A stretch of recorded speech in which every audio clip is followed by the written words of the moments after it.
Welcome to the Roadrunner 89 Swirl to Investment Network, where we talk about interracial love and marriage. Hope you enjoy Swirl to Investment.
I like a little vanilla in my life, and I might one day be a white dude's wife. That's alright.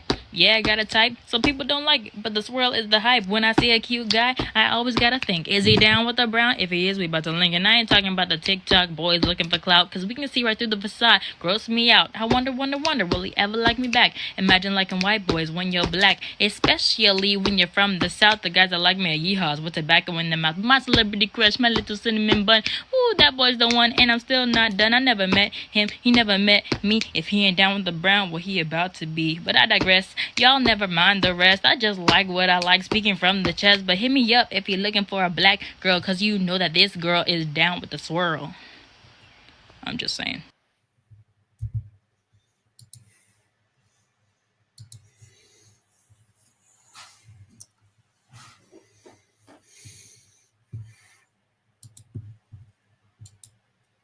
All right, how's everybody doing tonight? Happy Saturday night. I hope everybody's doing well. Um, it's a little bit late. Sorry, I was trying to go on about 10:15 Eastern, but I'm a little behind like usual. Um, but tonight, there's some things I want to talk about, some things I want to cover. Um, if you see the title tonight, and guys, let me know if you can hear me okay. Give me a 1 if my audio is okay. Okay. I just want to make sure you can hear me. If not, well, I won't see no. But give me a 1 if you can hear me okay. Okay. Okay. Somebody just give me a 1 if you can hear me. Okay. uh, okay. Thanks. All right. All right. All right. Good. Good. Awesome. Okay.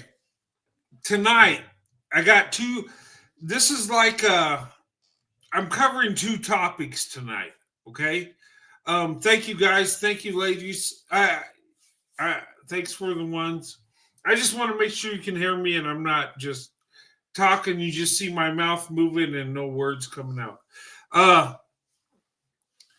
Tonight, I have 2 topics I want to talk about. And I think they go both together in what I'm going to be talking about tonight. Okay. You see the title says Swirl Love is Needed, and it is. Okay. I believe that in today's world, when it comes to marriage, when it comes to being together and finding the best option, I think today a lot of the best options don't look like us, whether you're a white man or a black woman or other groups, right? And today, with our marriage rates going way down and our morals going down too, I think we got to look for people of character, okay? And the women in my life that I found that have the most character, that are the most traditional, is black women, okay? And you can find good women in all groups. I'm not going to say you can't, but the best option is black women, okay?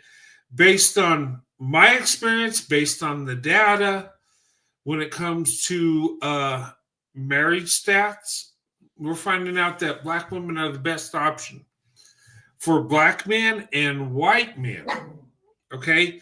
And excuse me real quick. Hold on. I got to let the dog out real quick. Okay. All right. Go ahead. Go. Okay. All right, guys. Sorry about that. I had the door closed and the dog was in here, so I had to let him out. Okay.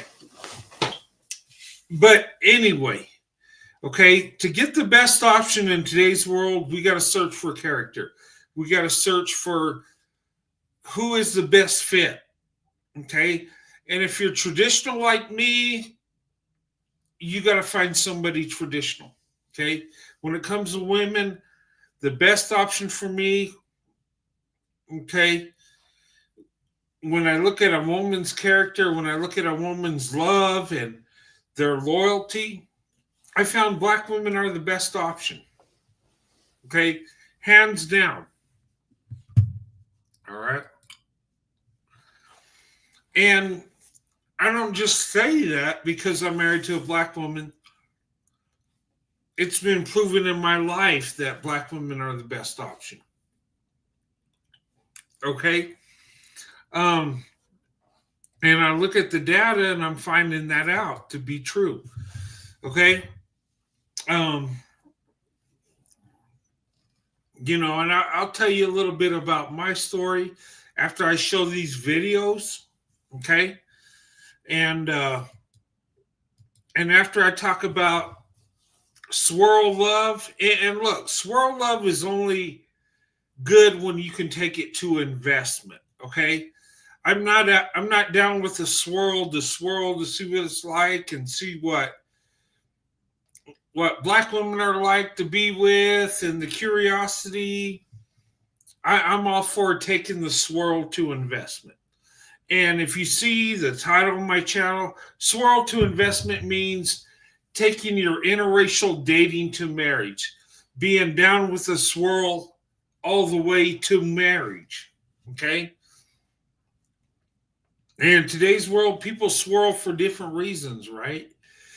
Um, Black women, white men, they might be curious, and it's okay to be curious. It's okay to have attraction to somebody that don't look like you. Okay. And nothing wrong with that as long as you go about it the right way. Okay. I don't like to see anybody being used.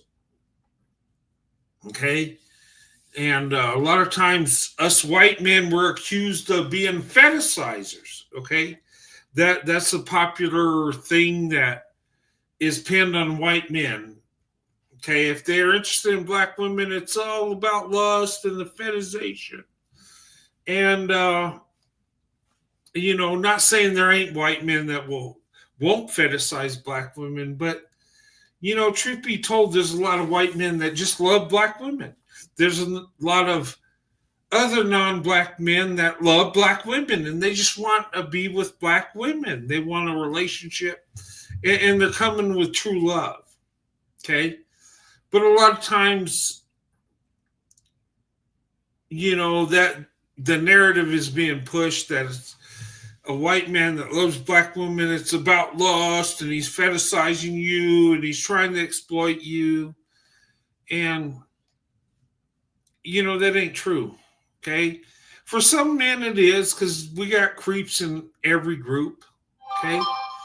But I've been accused of this all my life, and I opened up my options back in 1985 when I was 16, and I never looked back. And it wasn't because of lust, it wasn't because of a fetish. It was because black women, I could see a true beauty in black women. I could feel the love. And black women have a big heart. Black women, are loving women. And I gravitated towards that when I was young. Okay. And I'm married to a black woman. I've been married for 30 years. May will be 31 years. Okay. I have kids. I have 3 kids. I have 2 grandkids. So my family has grown. And I think there's one on the way. But my family has grown. When me and my wife Sandy, when we got married back in 1994,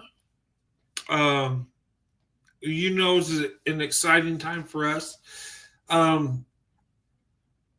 And I remember being at the altar, and I was so excited. My heart was racing, and I see my beautiful wife, and I was like, thank you, God. I was like, my prayers are answered. And my marriage was the greatest day of my life. And, fast forward 30 years later, we got kids and grandkids. Our family is growing, and that's a blessing, And along the way, I've been attacked. My wife has, because society, and not, most people are okay with me and my wife. I'm going to be honest, but there's, societal norms that don't agree with the interracial relationship, interracial marriage. And you got to fight that along the way, but it's a good fight. Good fight to have. It just it makes us stronger. Okay. Um, I want to show you a couple of videos that I found, and they're uplifting, and it reminds me back when I was young how I felt. You know, and I'll tell you a little bit about my story after I show you these videos. But anyway, let me show you this real quick. But fair use. Okay, we're going to show some videos. Okay, and we're doing it for educational purposes, and we're doing it to learn something, and we're doing it for commentary, opinions. Okay, and I want everybody's opinion on this. Okay, what do you think? And feel free to comment. Okay.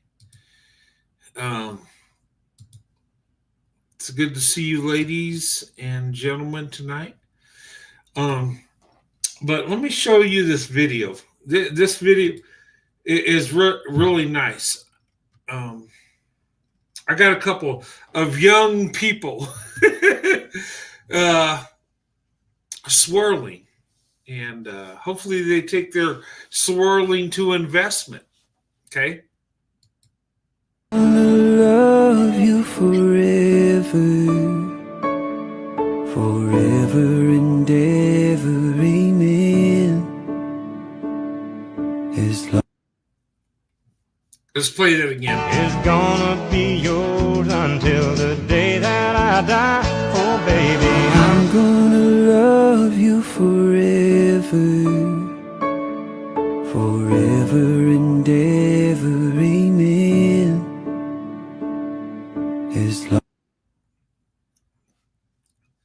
Isn't that beautiful? That's awesome. Let me show you another one real quick. Okay, let's do. Okay, they're playing rock, paper, scissors on what they want to eat, I guess.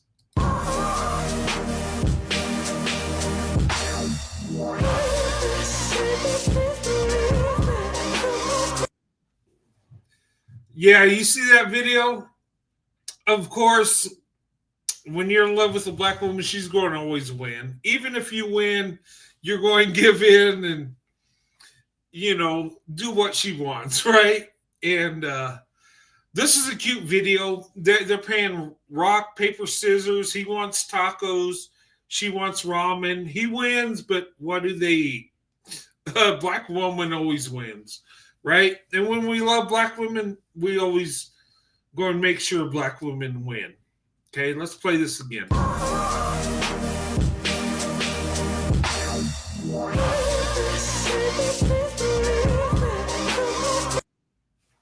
Okay. but seriously, that's like the truth, right?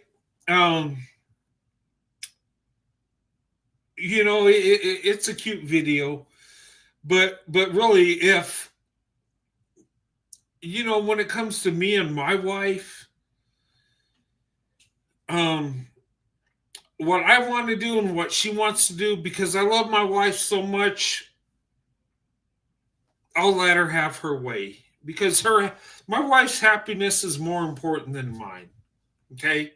And this is a reflection, of us men that love black women. Their happiness is more important than ours. Them getting their way is better than us getting our way. Okay. And this video kind of represents my life, right? With me and my wife, Sandy. Her being happy is more important than me being happy. Okay. And I'm not saying she gets her way all the time and I never get. No, it's just that her happiness is more important than mine. Okay. And a lot of us men that open up our options and love black women, it's that way. It's about her. She is a treasure. She's a prize. And, her being happy makes us happy. I got married back in 94. I was the beginning of 94. I was 24 and my wife was 25. Um, and our life was just starting out. And it was the greatest day of my life. And I embraced it. And anything my wife asked me for, and my wife don't ask for much because she don't. And even today, we do very well. Whatever my wife asks for, she knows I'll give it to her. And she kind of holds back because she don't want me to stress or go out of my way for her because she loves me so much. But I will give her everything. I will. Because I love my wife. I want my wife to be happy. And when we were starting out back in 94, I married my wife. I went in the Army. And amazing thing is I got my dad to admit this and my mom, that black women are the best option. I did. And look, my mother and father never opened up their options. They were with white people, right, their whole life. But I got them to believe black women are the best option. And how I did that is not by throwing stats at them, by showing them the obvious, but how they believe that is how my life was before my wife and how my life ended up once I married my wife. See, my parents are reasonable. My mother and father are amazing. Even, they were teenagers when I was born. And the reason my dad married my mother is because of me. Okay. They weren't ready to be married. They were teenagers. Okay. And my father had to endure that and live in poverty and take care of me and my mom. And it was a struggle. Okay. And my father's amazing because he took accountability. He could have left me and my mother and went about his life and not be ready and just give that little child support and go about his business, right? A lot of men in today's world do that. And I thank God that my father, owned up to his responsibility and was there for me. And I'm grateful my father married my mother, even though they weren't really in love. But, coming from a traditional family, that's how they believe. And my grandfather was tough. He didn't help out my father. And it was like, hey, you made your bed, you lay in it. You know what? And in our family, we don't lay down with women that aren't our wives. Okay. My father preached that to me when I was a child, a teenager, till I grew up. He said, son, we don't lay down with women that aren't our wives. And I'm like, why does he keep telling me this? Okay. And, my father laid down with my mother and she wasn't his wife, but he did marry her soon after. But what he was saying is, son, you don't touch a woman that's not your wife. You don't touch a woman that you don't love. That's just, it's not good. Okay. And, I know being traditional and being a person of faith, it's tough to live that way because we got desires. We're human. Okay. but it's in the best interest, and I believe marriage should be I believe you shouldn't touch a woman till she's your wife. I believe that. And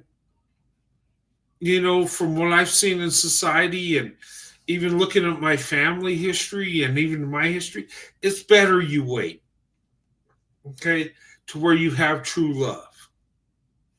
Okay, I know it's tough, but doing the right thing is a lot of times not easy. Okay. Yeah, I'm going to talk about Umar Johnson later. I'm just talking about swirl love right now. But you know, I look at my life, and I look at my wife, and as I was saying, I got my mother and father convinced that black women are the best option. And they looked at my life. They said, "Well, son, you were headed nowhere fast, but once you married Sandy, your life turned around." And they've seen the improvement in my life. My whole family has seen that. Okay. And it wasn't that I chose to go nowhere fast. It's just that in my high school times, I was lazy. I didn't care. And I think going through public school in the neighborhood I lived in, a lot of combination of nobody really caring. And the public school system sucks. I'll just say that. My children went to charter schools and private schools, and I made sure of that because I didn't want them to end up like I was, right? Nowhere fast. And people are shocked on how I turned out in my life. And this is my testimony, but it's really having the right life. Okay. I was not the right guy, but I had the right life. And I talk about this, and some people say, you know what, you shouldn't do that because people use your weakness against you. Well, it's really not a weakness. It was a past weakness. Okay. I graduated my high school at a sixth grade reading level. Okay. I did graduate because my father beat the crap out of me to keep me in school. Thank God he did. But I struggled through that little hurdle, and I'm not proud of where I was at. And people seen where I was at. Nobody ever expected me to have any success, really. And the thing of it is I chose right. Okay. And black women have been a blessing to me my whole life. I when you look at my faith, how I turned out, black women have been a big influence. And I think it's just because of the love I have for black women, starting back when I was a child. I've told you the story about my babysitter that I love so much and this was back, I think, 1973 or 74, back when I was about 4, right? Um, and I think because my parents were so young and I was raised by my father, I think the motherly connection, it didn't so much happen with my mother or my stepmother later on. It happened with a black woman. Starting with my babysitter and in church, we did go to church, and there were black people in our church and white people. It was like everybody's welcome. Um, and the black women that I were around were loving and encouraging. And and I could feel the love. I could feel there was something there about Black women. There's something there's a beauty and a sweetness about Black women, and it captured my heart. And growing up in the 70s, back in the day, Donna Summer, that was my dream girlfriend. And Good Times, Thelma from Good Times, and I remember Diane Carroll was like the most beautiful Black woman there was. And I just seen so many beautiful Black women, and there was a positive image of Black women too. And just the Black women in my life, the little interactions had an impact. And there was something there. And I tell people, and I've always been attracted to Black women, and I've always been, for me, it's Black women or nothing. Black women are my preference, and I don't want to be with any other group of women. I've always been that way. People say, well, you're weird, something's wrong with you. It's out of the norm, and I know it is. Okay? But that's where my true love always was. And I fell in love with a Black woman before I could even desire her. Okay? And this is what makes it a beautiful thing, that as a child, I thought Black women were amazing and awesome.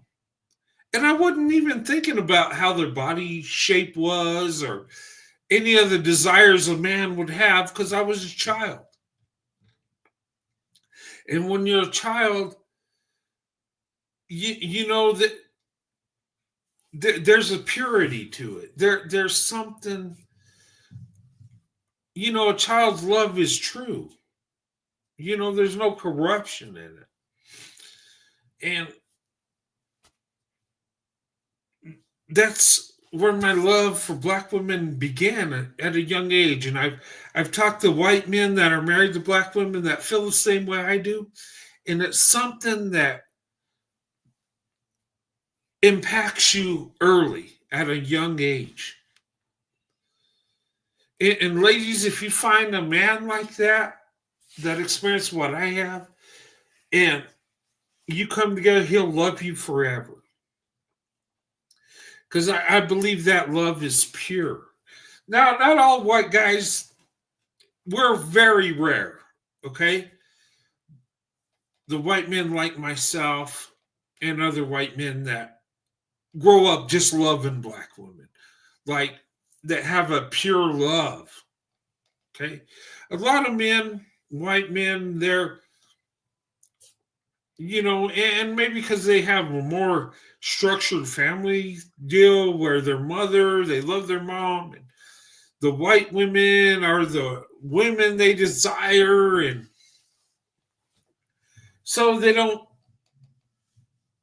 But some of us connect with Black women early, and I think there's a purpose for that. I think there's a reason, and it's a beautiful thing. And people have tried to change my thought process, tried to reprogram my mind to where I'm supposed to be attracted to women that look like me, but it never worked, because your heart is where your heart is. Who you love is who you love. And there's nothing, I finally realized there's nothing wrong with that, as long as you go about it the right way. And look, I've been married 30 years, soon to be 31. I've only been married once. My wife's only been married once to me. Our children are our children, okay? But I come into life knowing what I wanted. And before I started dating, I prayed to God that I would have a Black wife. I did. People say, oh my God, that's weird. You shouldn't pray for a certain race of women. But this group of women touched my heart. This group of women, I felt a love connection. And when somebody touches your heart, you don't want nothing else. Okay. And I'm not trying to put nobody else down, no other group of women. All women are beautiful. Okay. But something about Black women that touched my heart.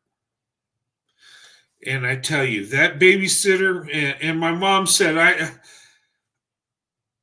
I was crazy about Black women even before then. She said we're in a doctor's office. I was like 2 or 3, and a Black woman waved to me, and I went and sat by her and just hugged her. And my mother was like, "Oh my God, I'm so sorry." And she's like, "Wow, he's really friendly." My mom's like, "No, he isn't. He just likes you." But maybe there's something there. I don't remember that, but my mother told me about that. And that was a cute story. But tell you, my babysitter, I think that impacted my life because I was a little guy back in the day. My mother is only 5 feet tall. My mother was little and cute, right? And my father's a big man, but my mom was short, and my mom's side of the family is cute. They're short, they're little people, but they're amazing. Well, me, I'm 5'8" 3/4. I couldn't quite make 5'9", and the men in my family are 6 foot or higher. But okay, I just meant to be a little guy. Okay, that's how God made me. But and I looked so much like my mother growing up. It was funny. It's like, she was little, and I was like the little mini me of my mother, the boy version. And it was like, but when I was a little kid, I wanted to be big like my dad. I just, but it just didn't happen. I wasn't meant to be. Even my son, my son's a big man. He looks down at me, "Hey, Dad," and it's like 5 feet. It's little, yeah, but I'm okay with that. Some guys my size have insecurities about it, but hey, that's the way God made me. It's all good. Um, I was just little like my mom, and I love my mother, and hey, that's who we are. Um, but anyway, but and my wife is almost the same size as me. She's like 5'7". It's funny because I guess that's big for women, and I'm small for men, and the height range. Me and my wife wear the exact same size shoe. I'll buy a new pair of shoes. My wife can wear it, no problem. Um, you know. But anyway, the reason I say that is just love who you are. Don't be ashamed of who you are. Okay. Um, and I'm okay. When I was young, I was insecure about it because I was smaller than the kids I grew up with. When I got to 14 and 15, I started catching up. I'm like, oh my God, I'm going to catch up. But then I hit 16, 5'8", 3/4, you're done. Like, oh my God. But, it's okay. That's just life, But anyway, I don't mean to get off subject, but why do we need Swirl love? The topic, and I'm going to speak from the heart. This is why I think we need to come together in interracial relationships, interracial marriage. Looking on YouTube lately, and it's troubling me. I see a lot of hate being floated out there. I see stuff going on. I see black women out there hating on white men, and hating on white people, and I know there's racist white people that hate on black people. I get it, but I just don't like the hate. I just think us as a nation, and I love my country, I love my nation. Okay, I think we need to come together, and you love and marry who you want to. Okay, I'm not against any relationship, regardless of the race, culture, male or female. You do you. Okay. People have a misconception thinking that I love black women and I hate to see white women with black men or different. I don't care what white women do. I don't. I just want them to be happy. Okay. I think everybody has the right to be with who they want to be with. Okay. I support marriage in all combinations. Okay. I do. And I'd be a hypocrite if I got upset with a black man and white woman and I married to a black woman. Okay. That would make me a hypocrite. And I never had nothing against that. In fact, when I would see black men with white women back in the 70s, because you've seen that all over, right? I was like, to me, that was encouraging.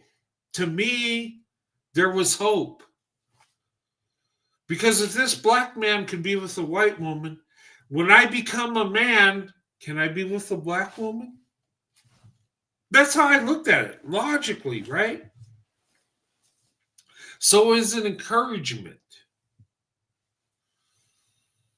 And we all have our preferences, right?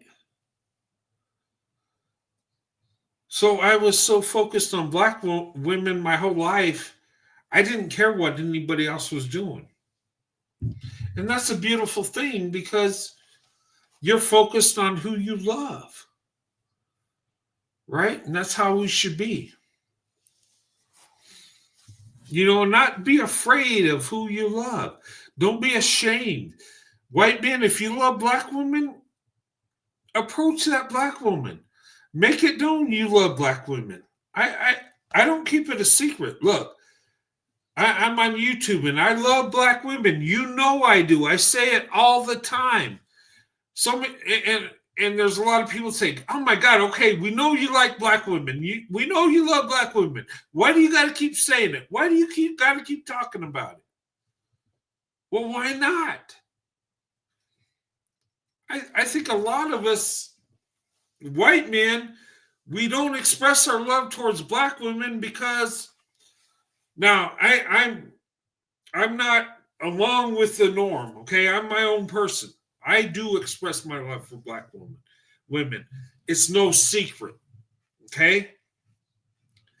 But a lot of white men, they keep it to themselves. They'll date black women, they'll marry black women, but they don't really uplift black women in the way just publicly. I mean, they'll show love to their black wives or black girlfriends, but they just keep it on the down low. And I think they probably do it because, there's so many people that will call you racist because you're with a black woman, racist because you're white. I mean, racist because this and that, everything's racist, everyone's racist. And I think sometimes a lot of white men get that and they don't, afraid it's going, I guess, cause some controversy. For me, I love controversy. I just don't care. Tell me how much you hate me loving black women, and I'll say it twice as loud, right? But that's me. Okay. I think if more white men would express their love for black women, I think we'd be better off. I believe a lot of black women don't open up to white men because they just think white men don't like them, or if they're interested in some kind of sexual desire or some fetish, because they've been told that. And I think it helps for white men to show love for black women and show how amazing and beautiful they are. Their accomplishments, uplift them. And I think we need to do that. And some people say, no, just keep mind your own business, do your thing. But a lot of times black people have told us white people, hey, it's a black thing, stay out of our business, keep your mouth shut. And no, we don't need to do that. I love black women, and I think black women are better off with white men than their own men. I believe that. And it's not out of hate or thinking white men are above other. No, it's not about that. It just our traditions, our culture goes along with the traditional marriage for the most part. And I think that's why we're the better option, because when a black woman accepts us, it's not expected. Us as white men don't think we just automatically have access to black women and it's just our right to have access. No, we don't. A lot of times we don't think we're going to get there, but when we do, we appreciate it because we've had to fight for that. We've had to prove ourselves. So it means something. We embrace it. Where I think a lot of times black men are always around black women, and it's just expected that black women are going to love black men. And it's taken for granted, I think, a lot of times. And the same thing could be said about white women and white men. A lot of white women, no white men are going to marry them and love them and put them on that pedestal like we've been doing for thousands of years. It's a norm. But when you love somebody that's different, and you love the black woman, you're going against the grain. You're going against societal norms. Even though it's accepted more in today's world, more people are doing it. But, and for me, my love and desire for black women was so strong that I couldn't go nowhere else. And I'm telling you, and if you want to date interracially, you got to be where those people are. I dated black women, and the state I live in, the black population is like 2 to 3%. But I could find the black woman. You know why? Because that's who I desired to be with. And I had to be where they're at. Okay? I couldn't sit on my couch and say, oh my God, I love black women. And I'll just pray and wait for that black woman to knock at my door and say, hey, white guy, I love you, and here I am. It'd be nice if it was that easy, but it's not. You got to be where they're at. And so many black women say, well, where do I find these white guys that love black women? They're all over. They're not. Look, white men ain't going to hold up a sign and say, I love black women. Look at me. I love black women. Hey, world, I love black women. Now, I say that on YouTube, okay? But I'm not the everyday white guy. Most white guys don't tell you. But I'm telling you, if you're where they're at and they catch your eye, you can have a connection, but you got to be where they're at. Okay, and I want to focus on this because a lot of black women say, okay, all right, World Runner, where do I find these white guys? You say there's white men that love black women. Where are they at? Where are they at? Where's the white man? Where are you at? And I ask the women, where are you at? Are you around these men you desire to be with? Well, no, my community is primarily black, but there's a few white guys, but I don't know. Well, you got to be where they're at. Maybe you need to develop a friendship circle, okay? Maybe you need to make a couple Becky friends, okay?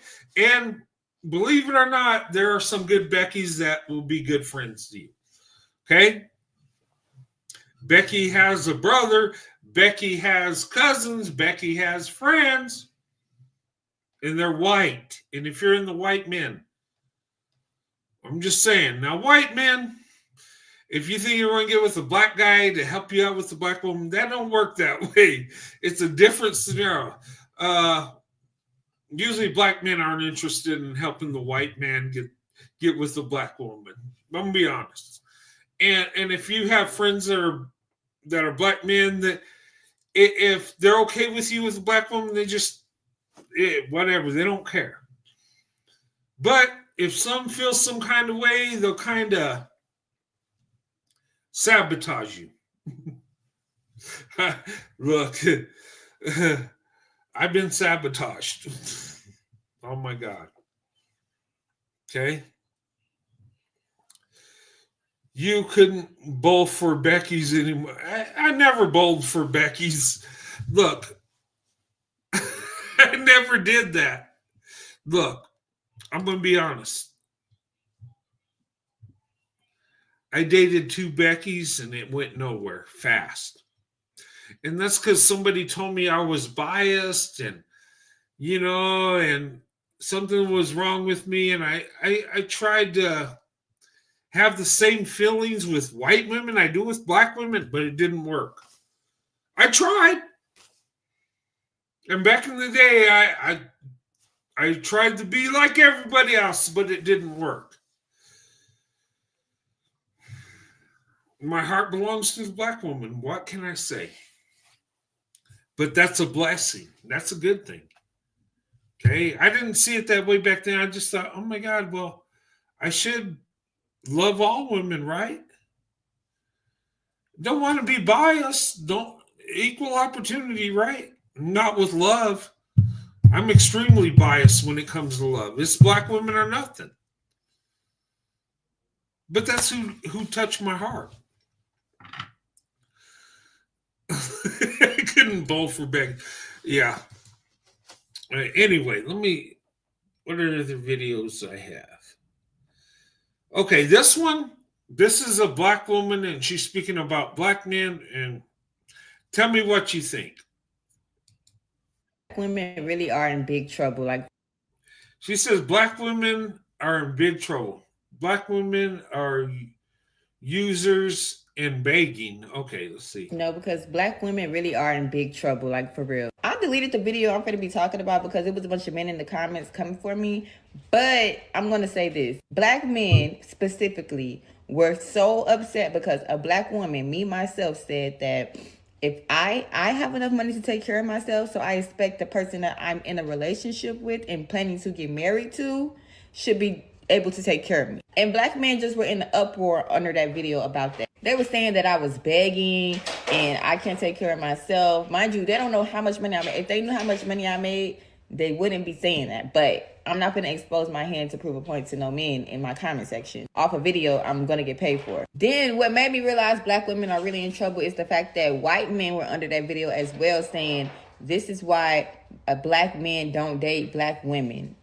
That's embarrassing. The fact that y'all got a white man in my comment section saying that is crazy. But I'm going to just leave it at this. Every other race raised their daughters to look for a man who's going to provide for her and their future kids. So why is it a problem when black women do it? Why are we beggars when black women do it? Why are we users when black women do it? But every other race is allowed to want a man who's going to provide for them. Why? Okay. Why? Okay. And she's right. Look, here's what my father told me, right? And my father's brutally honest. He said, son, if you can't afford a wife, you do not deserve a wife. Okay? You know what I told my son? I said, son, if you can't afford a wife, you don't deserve a wife. Listen, she's absolutely right. Okay? We as men were created to provide and protect women. Okay? And so many of these beta dumplings out there feel like they don't have to provide as long as they bring half or try real hard. It's not about the money, it's about the love and all this stuff. If you truly love the woman, you will provide. You will make a way. Okay? And we've lost it as men in our society. We've gotten to believe that 50-50, I'll pay half the bills, you pay half, or, maybe you make more money than me, but I love you, and that's all that counts. No, shut up. If you truly love the woman, you will make it work. Okay? And I don't know who these white guys were commenting on her section saying, oh, that's why black men ain't dating. Look. I want to say this. A lot of black men are stupid because they pass out on a blessing. They pass out on an amazing black woman because they don't want to provide, or they just want the black woman to do her part and we'll do our part. And no. Truly successful marriage don't work that way. Okay. Now I know there are people that put their incomes together to get a house or, improve their standard of living. I get that. Okay. But as a man, you are the provider and protector. And if you can't do that, you really don't deserve to be with her. It's not the woman's job to be the breadwinner. It's not the woman's job to take care of us as men. Okay? And I'll say this, and this is what I've been told my whole life. If you can't afford a wife, you don't deserve a wife. Okay? You want a wife, you get your act together. You make a way to where you have enough income and enough resources to take care of a wife and children. Okay?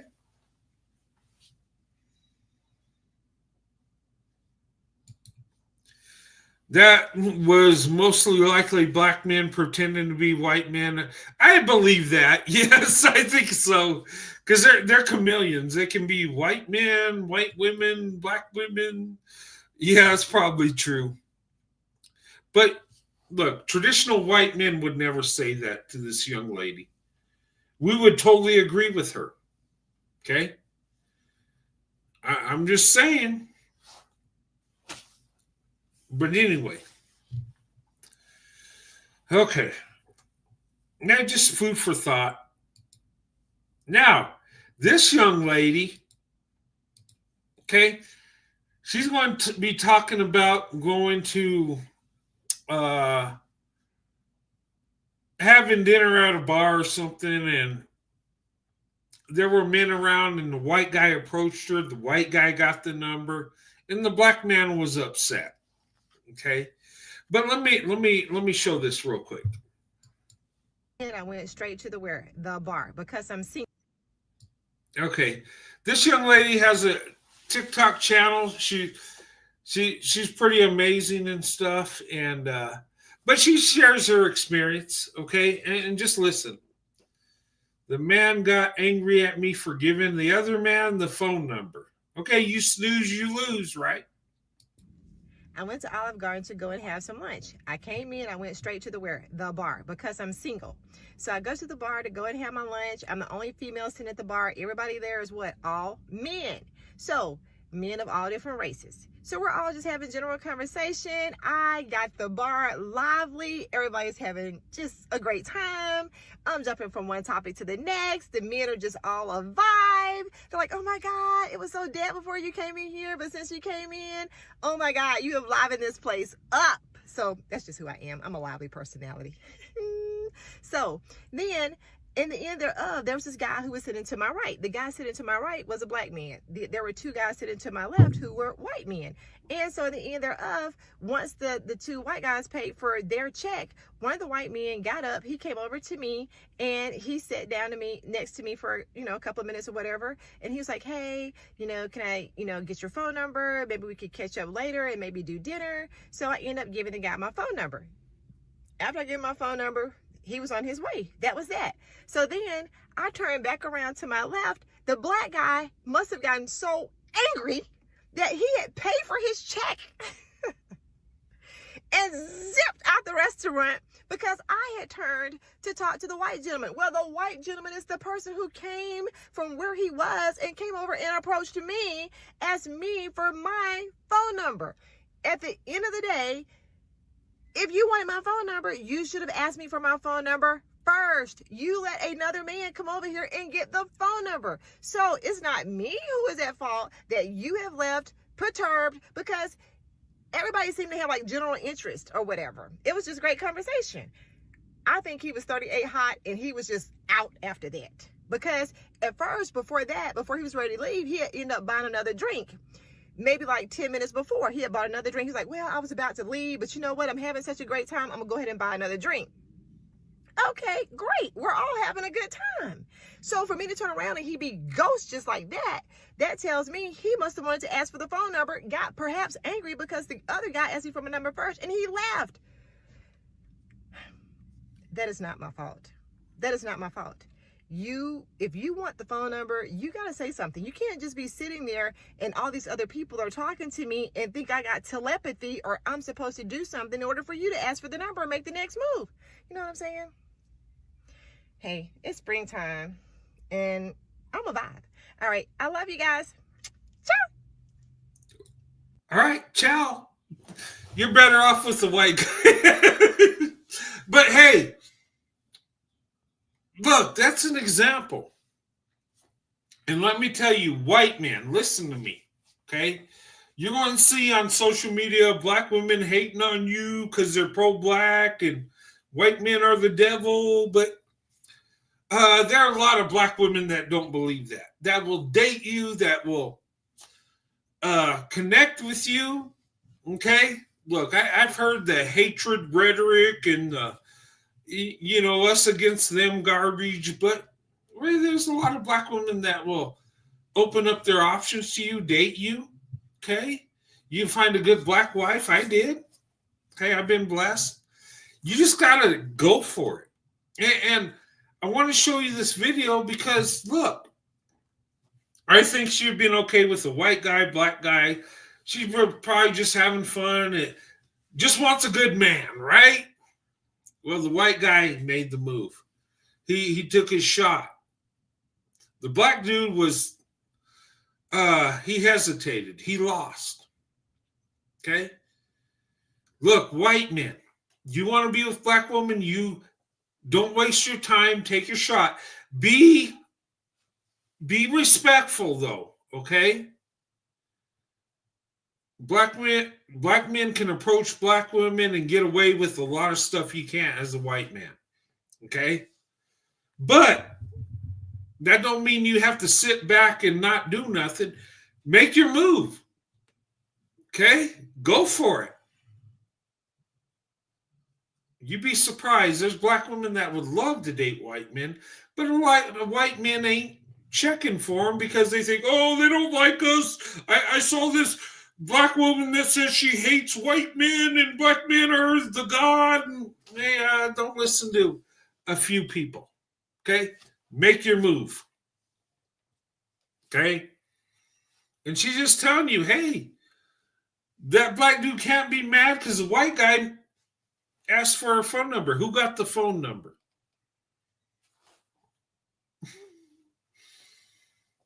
Hey, you snooze, you lose. I mean, you got to go for it. Okay? But I don't see why you'd be mad. You didn't ask for a number. He did, and he got it. That's your fault. Anyway.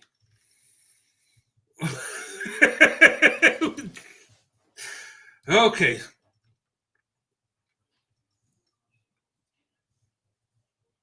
Oh man, did I put that video I wanted to show?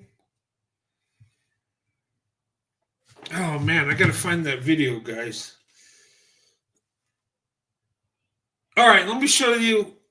Okay, listen to me. Okay, go for the best option. Okay, black women. Okay, the numbers are stacked against you. Okay, your men, you outnumber the men in your community by over 2 million. The men in your community date and marry out more than any other group. Okay, that's against you.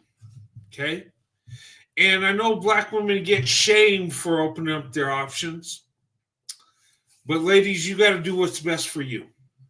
Okay, you got to search for a man of character. Okay, what color is that character? I don't know. Okay, but you got to search for it. And who's meant for you might not look like you, and that's okay.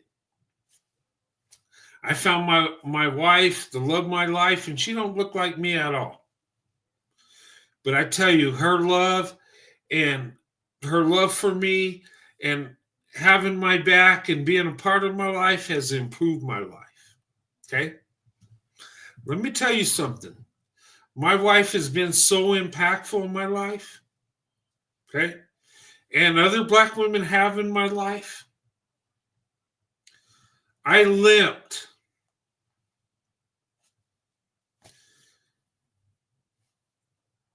into graduation. I barely made it. My father was so happy I made it, he didn't think I was going to do it. I was at a pathetic state of my life. Okay? But I tell you what, I joined the Army. My wife helped me pass the test so I could join the Army. That's how bad off I was, right? I got in. All right, I have a job. I can marry my wife. We got income, right? And that sounds so pathetic, and it was. But you know what I did? I got in the Army. They tested me. Oh my God, your reading level's bad. You need to work on it. And I wanted to improve. And I told my wife, I want to improve. This ain't right. I need to do better. My wife's like, okay, yeah, we can. We'll pray about it. We'll do this. And we started buying books, started reading, practicing reading. I went and took some college courses because the Army, they, I have my GI Bill, but I could use college tuition assistance, and they pay 75%. So I went to a community college, and I took some courses to help me with my reading, and I got my reading level up, and I worked on it. And this was a humble time in my life.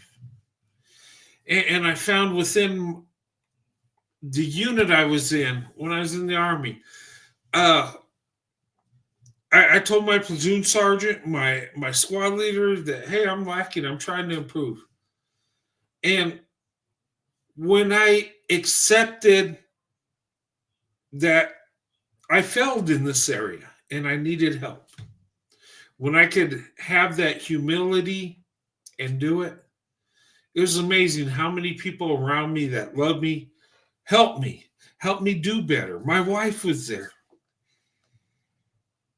And we bought so many books. And once my reading level went up, reading was a new thing in life. I could read a book and my imagination can grow. This is neat. And I improved.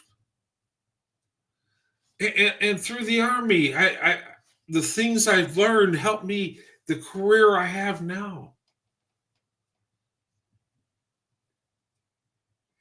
And I'm telling you, I have my Army retirement because my wife backed me up and she let me have my career first before her dream career, which she got later on after I retired. But when we started out, it was a humble beginning. Of course, as a soldier, I made enough to take care of my wife and 3 kids, right? But hard work and having someone that loves you, that has your back, that brings out the best in you, that's priceless. And the reason people believe that I could convince my mother and father that black women are the best option. And they say, well, you're right. It's obvious. It says, son, you might be right. Because they seen where I was at and where I ended up. I went from the bottom to where I'm at now.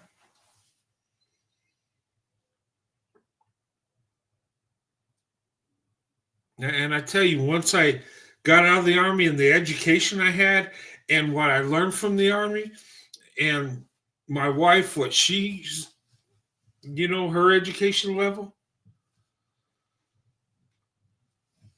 I mean, I think I was making like in the Army before I retired, probably about 54,000, I think it was. But of course, I had BAQ and medical and housing was taken care of. So it don't sound like a lot, but it is. I went to that to making 175,000 a year between me and my wife. And I tell you, I got a great job. I have training, I have education, I have things going on. And it's because my wife had my back. It's because my wife believed in me. It was because, and the beautiful thing is I could be the provider the whole way till I got to the level I needed to be, which most men don't have that opportunity I had. And I'm grateful, And I tell you, life after Army has been a blessing. I make more money than I ever thought I would ever. I mean, tax time, I hate tax time. I hate it. And the money I make, about 43,000 goes in taxes. So when people talk about how much taxes are, and they say the rich pay in their fair share, I'm not rich, but man, the government pounds the crap out of me tax time. But I guess it's have a good year and bad tax day rather than a bad year and good tax day. But I share that with you because having someone that loves you, that pours love into you, can bring out the best in you.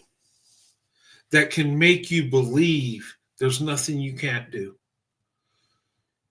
And the love my wife gave me, she has so much faith in me. I can't fail with her. I have to be successful. Failure is not an option. Now, if I stumble along the way, of course, my wife's going to love me and, and be there for me. But having someone that truly loves you and pours their heart into you is the most valuable thing ever. Because I tell you, if I didn't have the love of my wife, I wouldn't have gotten close to where I've gotten in my life. And one thing about black women, once a black woman loves you, and if you give love back to her, there's nothing you can't do. There's nothing you can't accomplish.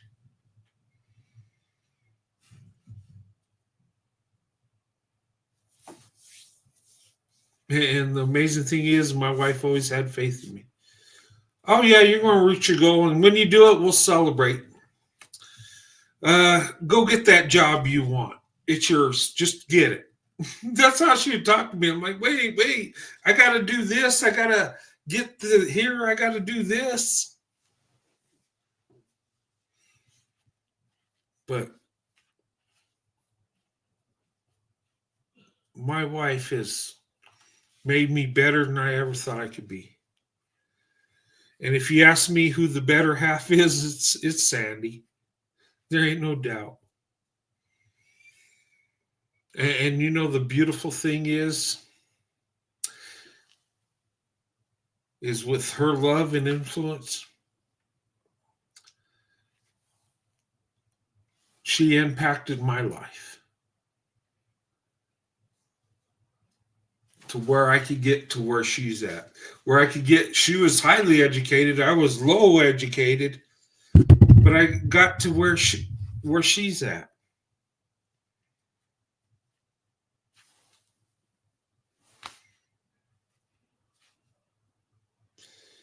It's amazing what someone that truly loves you and believes in you, it'd be amazing what you can do.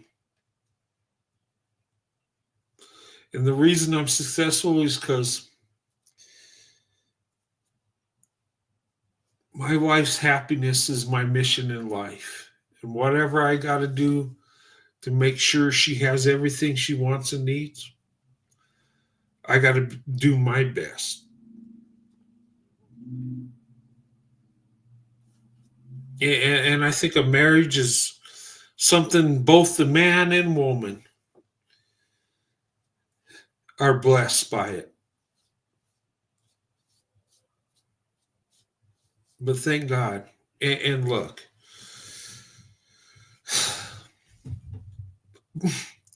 you know what's crazy?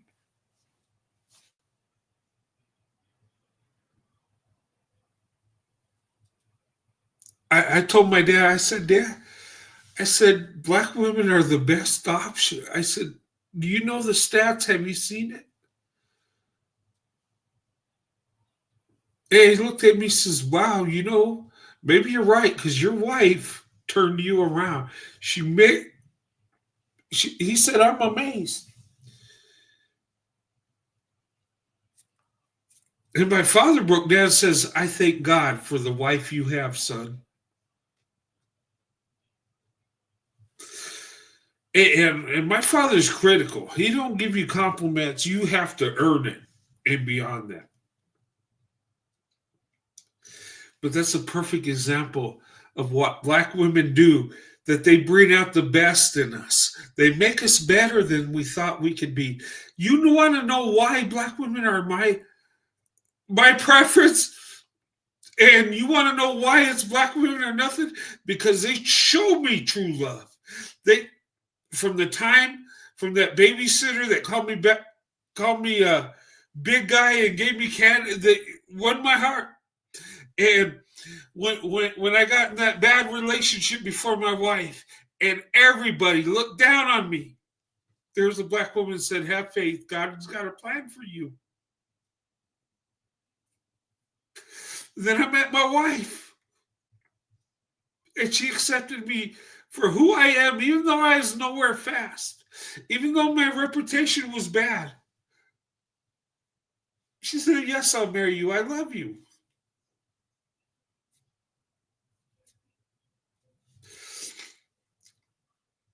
You don't know. And let me tell you, you don't know the blessing black women had. I'm telling you, my wife, I've been married to my wife 30 years. And I thank God every day I have with her.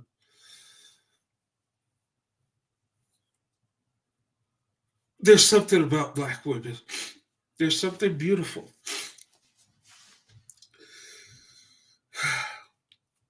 And my life, my beliefs, my faith have been influenced by black women because of the love they have, the beauty they have.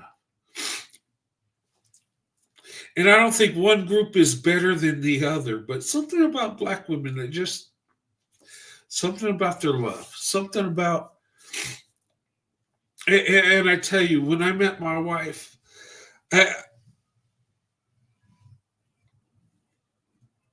within 2 months, I asked her to marry me. I already knew she was the one. She was the one. It, amazing thing, it was so blessed. It was like when me and Sandy met, we connected. I just love being with her. And it didn't matter if it was just a little bit of time. It was just being in her presence. And I remember, and I knew it was God's will that I married my wife. I went on a couple dates with my wife, and she brought me home to meet her family. And I met her mom, and her mom just accepted me like, oh my God. The second time I went to her, my mother-in-law asked my wife, when's the wedding? And my wife's like, well, I just met him. I mean, we're just dating right now. I don't know if she saw something. But I tell you, the day I got married, I tell you, my mother-in-law walked up to me, and after the ceremony, she says, you know what? We've been praying for you, and here you are. Welcome to the family, son, and hugged me. And I just got emotional, and I was like, oh my God. My wife's like, are you okay? I told her what? I said, this is what your mom told me. And she says, well, you got to love mom. And I tell you, I've been blessed. So if you ask me, do I love Black women? Yes. Oh my God, I do. There's always been a Black woman that's had a positive impact in my life. Now, there's some that have hated me, sure, but the love I got is overwhelming. And I tell you,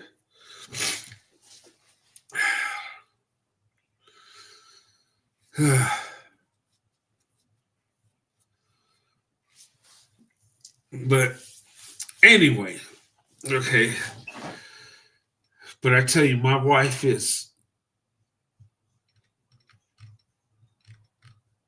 she brought out the best in me. I don't know how she did it. Oh my God, what a blessing. Okay, let me get out of that, because I'll be getting anyway. Okay, now the thing of it is we're seeing Black women, white men, right, having success. Their marriage rates are going up. They're leading the way interracially. Okay. And I know there's some independent studies that show Black women, white men are the worst, which is a lie. Okay. And I saw some of these pro-Black groups show these independent studies. Don't look. Focus on Pew Research and U.S. Census. The U.S. Census, you can't go wrong. They study marriage across the nation. They don't pick little areas. They don't pick the little trailer park of deadbeat white dudes and the high-class Black people and make it sound like, yeah, okay? Just about every study I looked at shows Black women, white men leading the way, except for one, which is, and I tried to pull the data, and I can't, they're so vague, you can't even get the ins and outs, okay?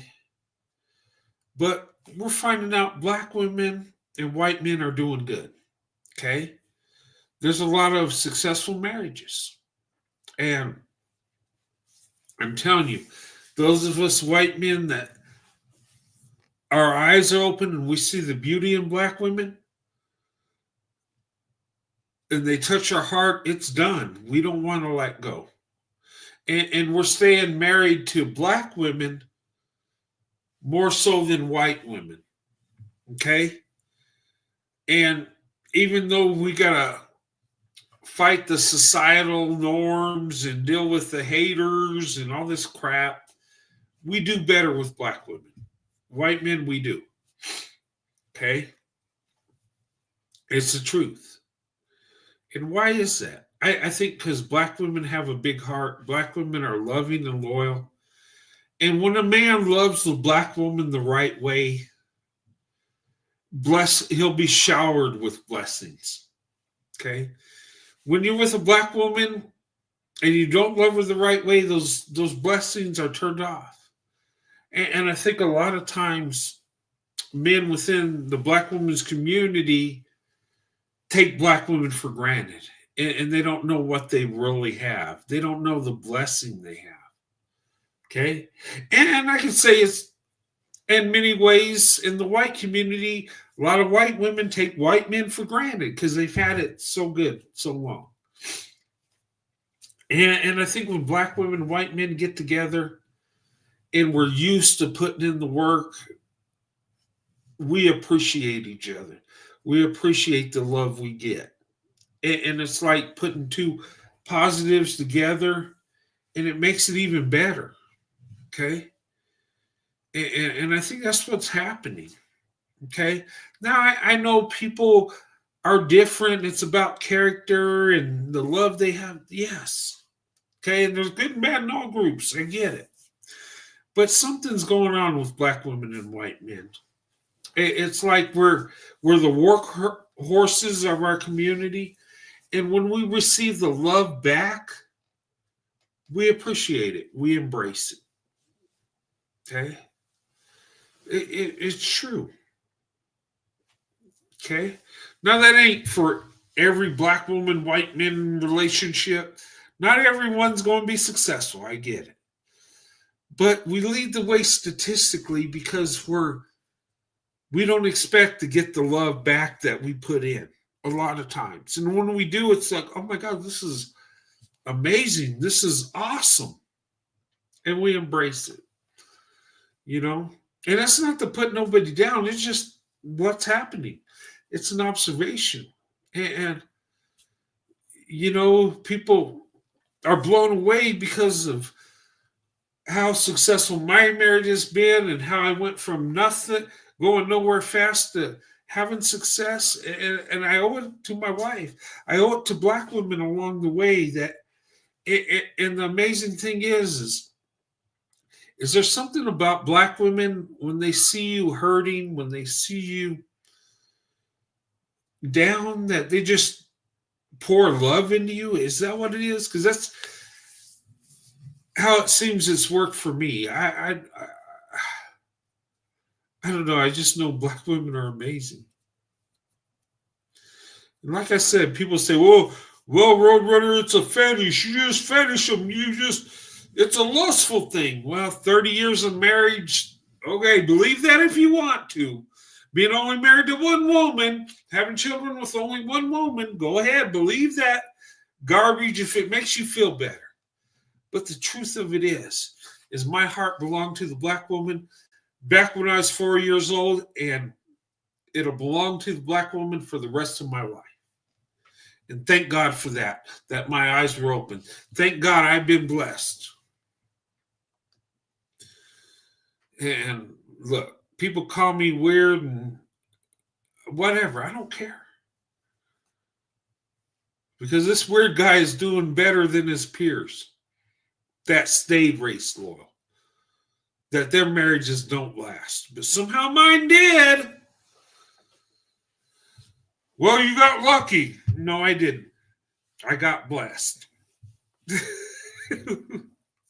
Okay. Let me find this video. Because dang it, I can't believe I didn't find it. Okay. But it's funny because I want to show it to you. Okay. Just bear with me a little bit.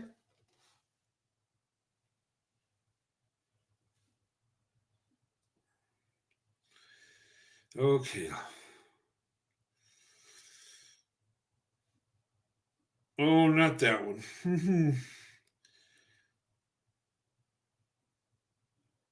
If I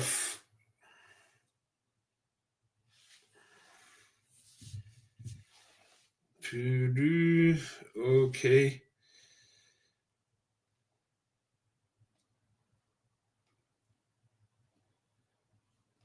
BFJ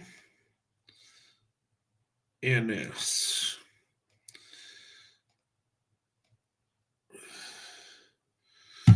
Okay. Okay, I think I found it. Okay. All right. Let me pull it up real quick.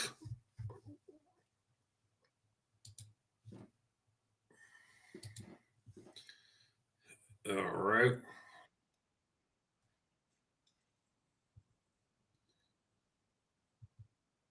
Okay. Sorry, guys.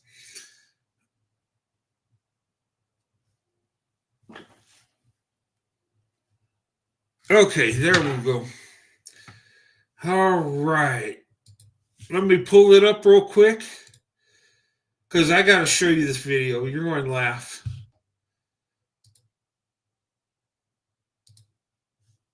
I think it's this one. Let's see.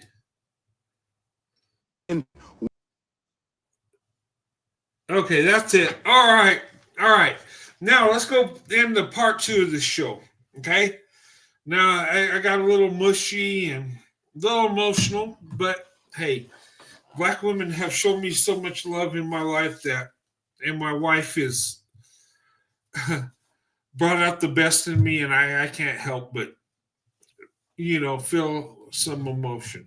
I just can't, guys. Okay.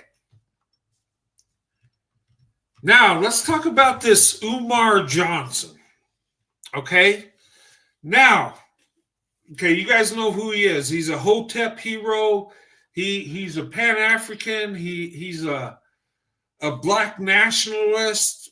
It's black people with black people, and I don't like. Look, I'm gonna be honest. I don't like the black nationalist. I don't like the white nationalist. I think we just need to be together as a nation. I just this nationalism thing. Now I'm pro-American. I love my country. Okay, so I would be classified as a nationalist. A nationalist is somebody that loves their nation. Okay, now a black nationalist, I think that's just the black nation, black people. The white nationalist, okay, it's all about white people. Um, it's segregational crap is all it is. It's just crap. Okay, I don't buy into this nationalism garbage unless we're, you know, love our nation, because I love our nation and everybody in it. Okay, I don't I we're the United States of America. We're not the segregated states of America. Let's stop separating ourselves. That's just how I feel. Okay. Now, I think more white men need to date and marry black women. I get it, but we still live together in our country, right? You choose who you be with, but let's be together as a nation. Okay, but with that being said, okay, I'm going to show you this video of Dr. Umar, okay, and this young lady that's a friend of his talking about, and you guys know what's been going on with his daughter, and they're having a thing. It's been all over the internet, but I'm on way in, and I was going to roast the hell out of Umar tonight, but I had a change of heart, and I'm going to explain why. And I'm not going to go in hard, but I'm going to get with the facts, okay? Before I was ready to go in on this clown, okay? I think he's a fraud. I think he's a hypocrite. I think what he preaches, he don't live by. Okay. Now, do I hate the guy? No, I don't hate him. I mean, I just think he's full of crap. Okay. But anyway, let me show you this video, and I'll show you these videos, and then I'll go in and give you my perspective. I'll drop the link later if you want to comment or say something. You can. If not, that's fine too. But let me show you this real quick, then I'm going to show you a video of his daughter and what she says, and we'll react on it. Okay. And when I was 24 years old. Okay, this young lady is a friend of Dr. Delusion Umar Johnson, Hotep hero of the Pan-African group here. Okay. I've known Dr. Umar for 3 years. I met him when I was 24 years old. And this is a recent picture. We just met in June of last year. And we did discuss his children along with a few other things. We met up at Brandywine Diner on Concord Pike last year.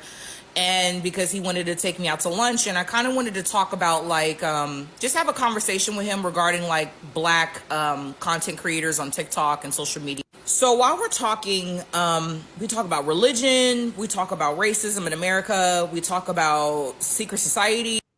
A secret society, secret Swirl society, is that? Because that was really my peak of interest. So we first started off by talking about why he was in Wilmington again. He's always going to his school in Wilmington, Delaware, because number one, he's being audited by the IRS a lot. When I first met him in 20. All right, let me stop there. Being audited by the IRS. Oh my God, I hate the IRS. Look, the IRS will. You don't hide nothing. The IRS will get that money. Look.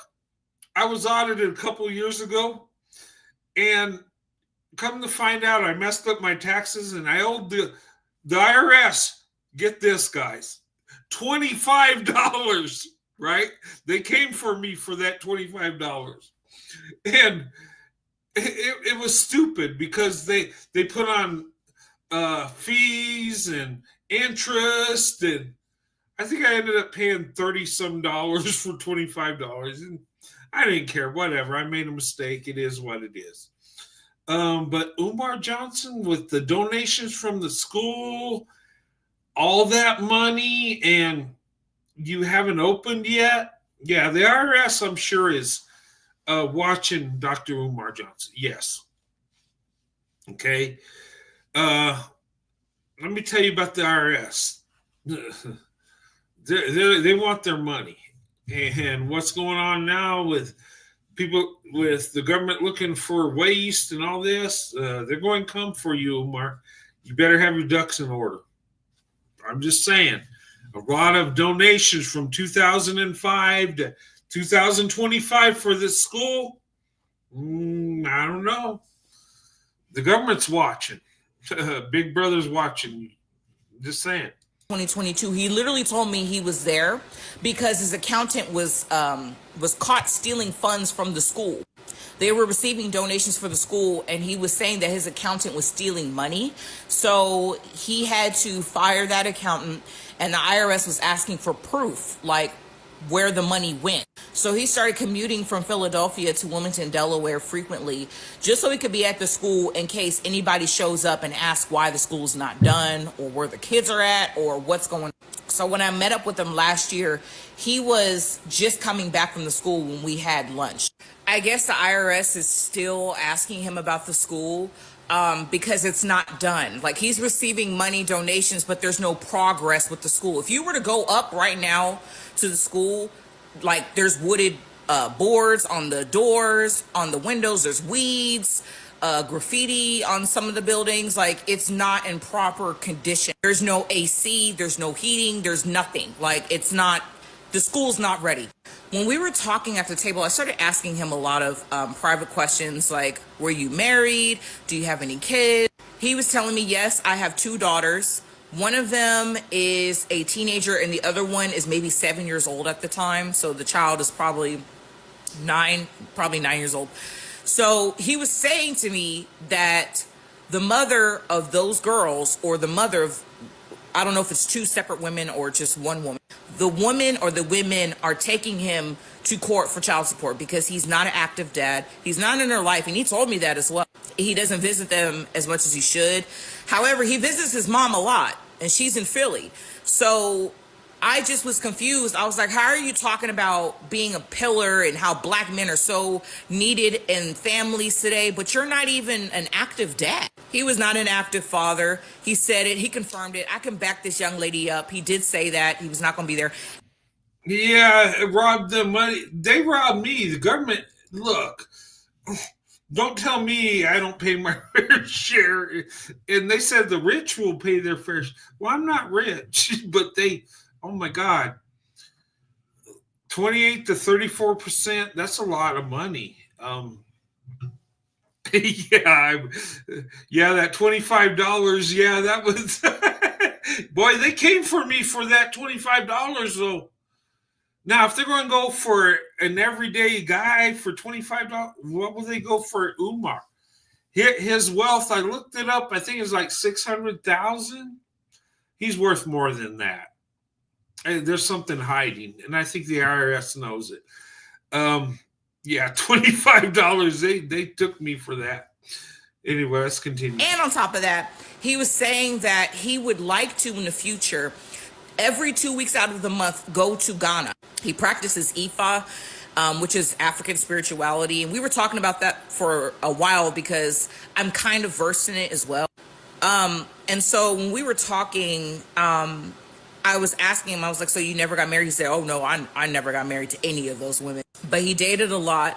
And I could tell that he was a playboy because he was very, very flirtatious. Very. And also I noticed, too, his personality is much different in person than it is online.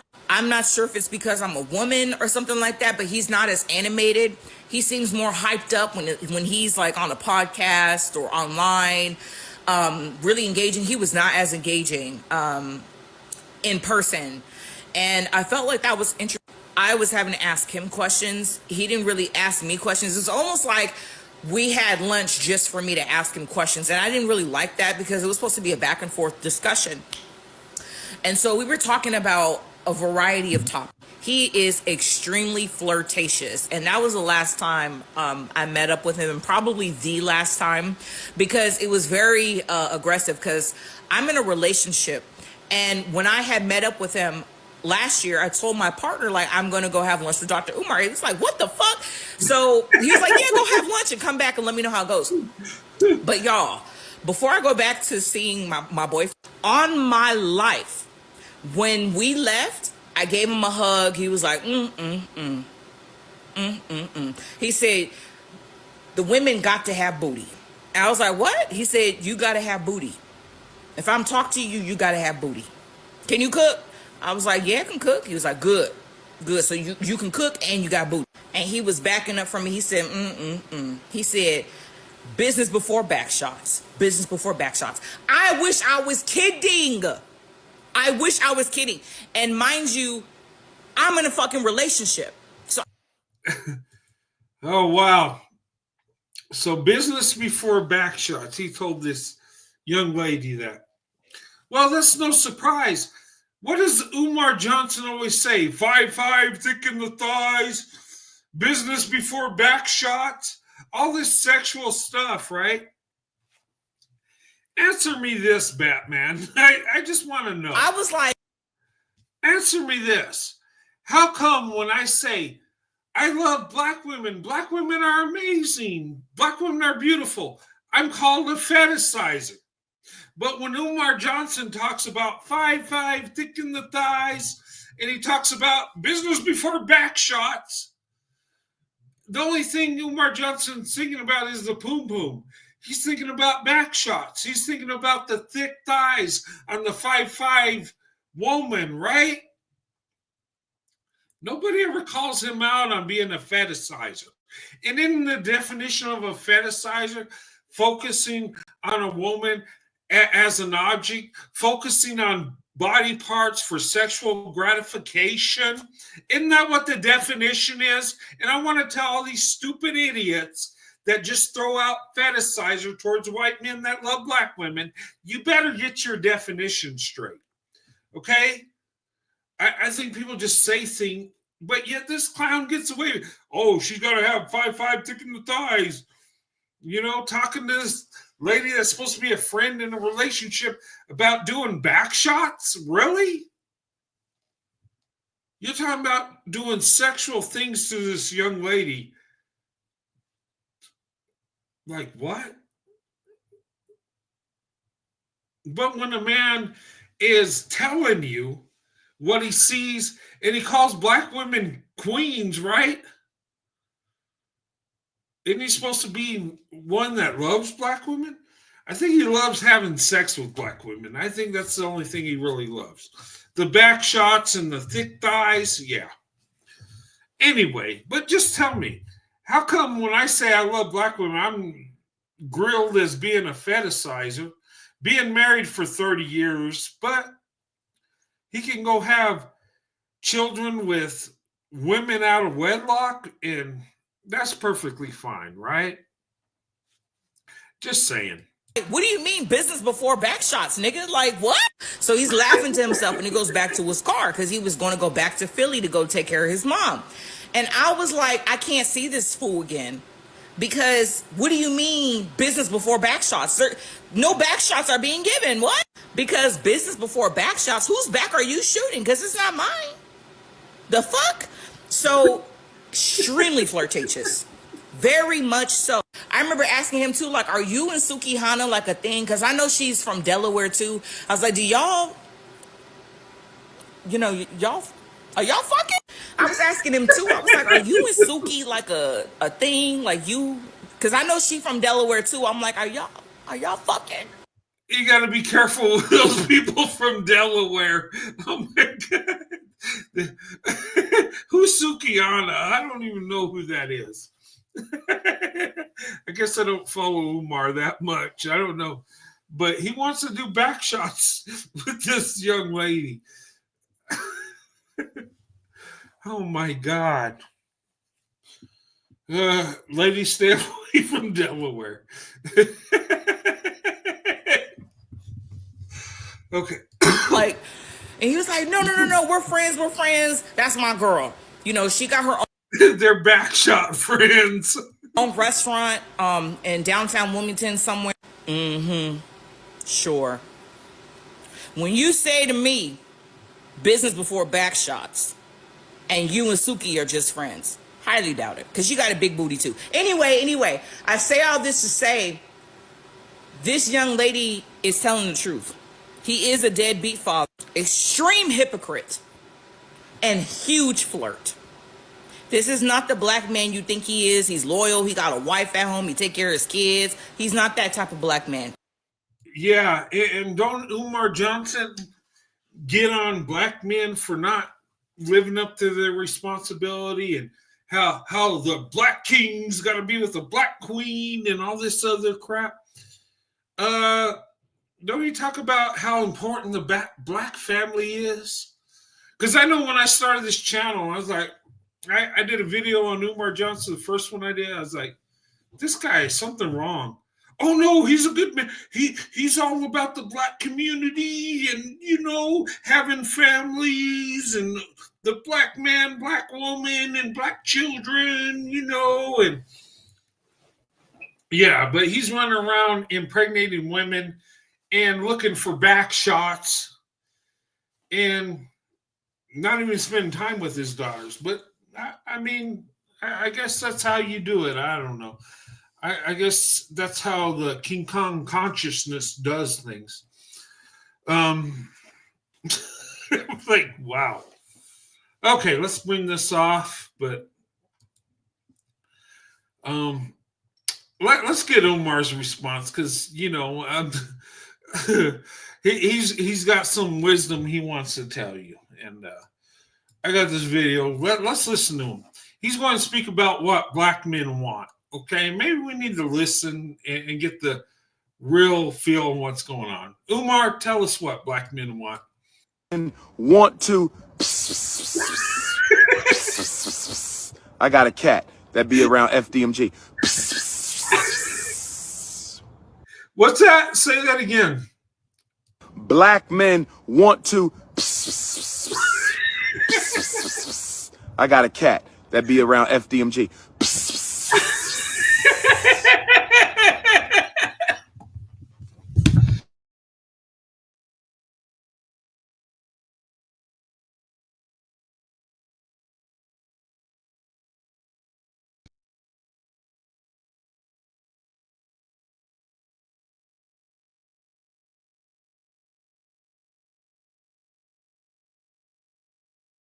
Black men want to. I got a cat that be around FDMG.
Okay, can you hear me now? You can hear me now.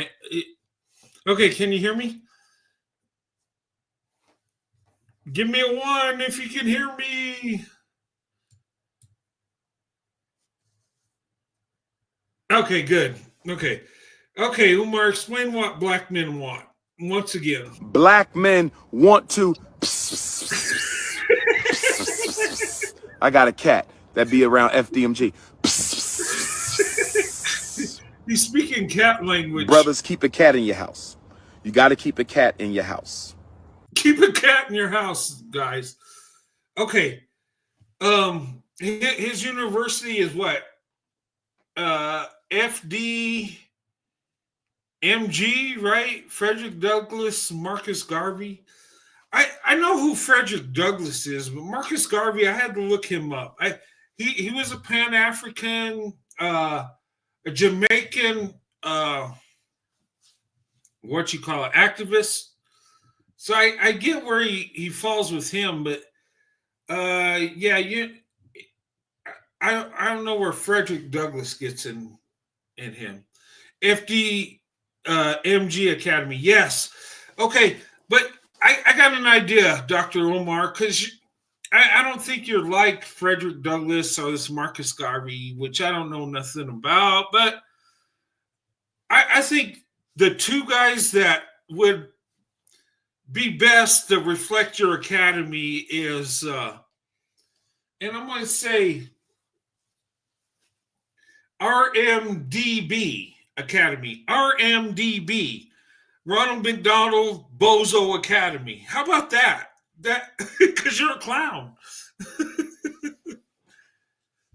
Oh, you can't hear me again?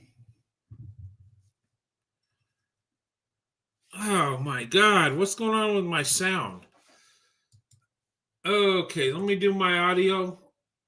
It says it's good. You still can't hear me?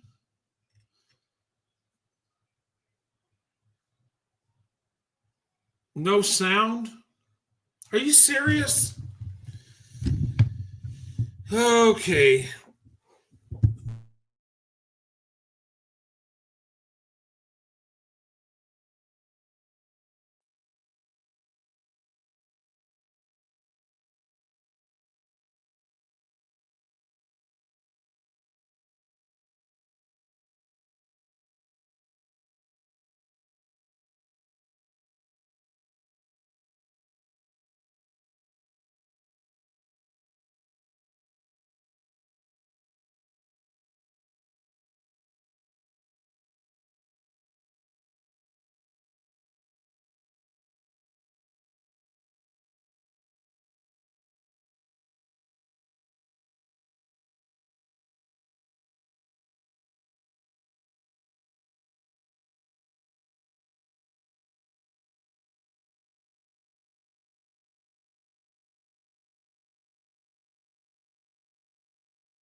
It keeps switching. I'm sorry, but I know you can hear me now. Okay, is it good now? God, I hate doing this. I might have to check my equipment tonight. Marcus Garvey, Pan African. Yeah, that's what I got. A hustler from. Well. Look, I'm no fan of no um black nationalist. I'm not a fan of white nationalists. When people go that's just segregated garbage to me. Um, I'm not a fan of that. So Marcus Garvey, I didn't know much about. I never. I mean, we learned about Frederick Douglass in high school in history. I knew who he was. But I just. But I think for Umar, it should be Ronald McDonald Bozo Academy. I mean, what do you think? That would suit because he is a clown. Look at him. He looks like a clown. I mean,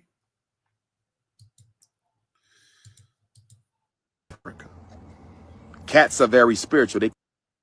Black men want to. I'm sorry. Okay, let me stop. Black men want to. What is it? He's speaking in code. That way the snow bunnies don't hear. Okay. No sound again. Okay. Let me fix this for good. Okay. Since there's no sound again, I don't know what's going on. You can hear me now? Okay, it's going on and off. Let me just switch the setting. Audio, let me change.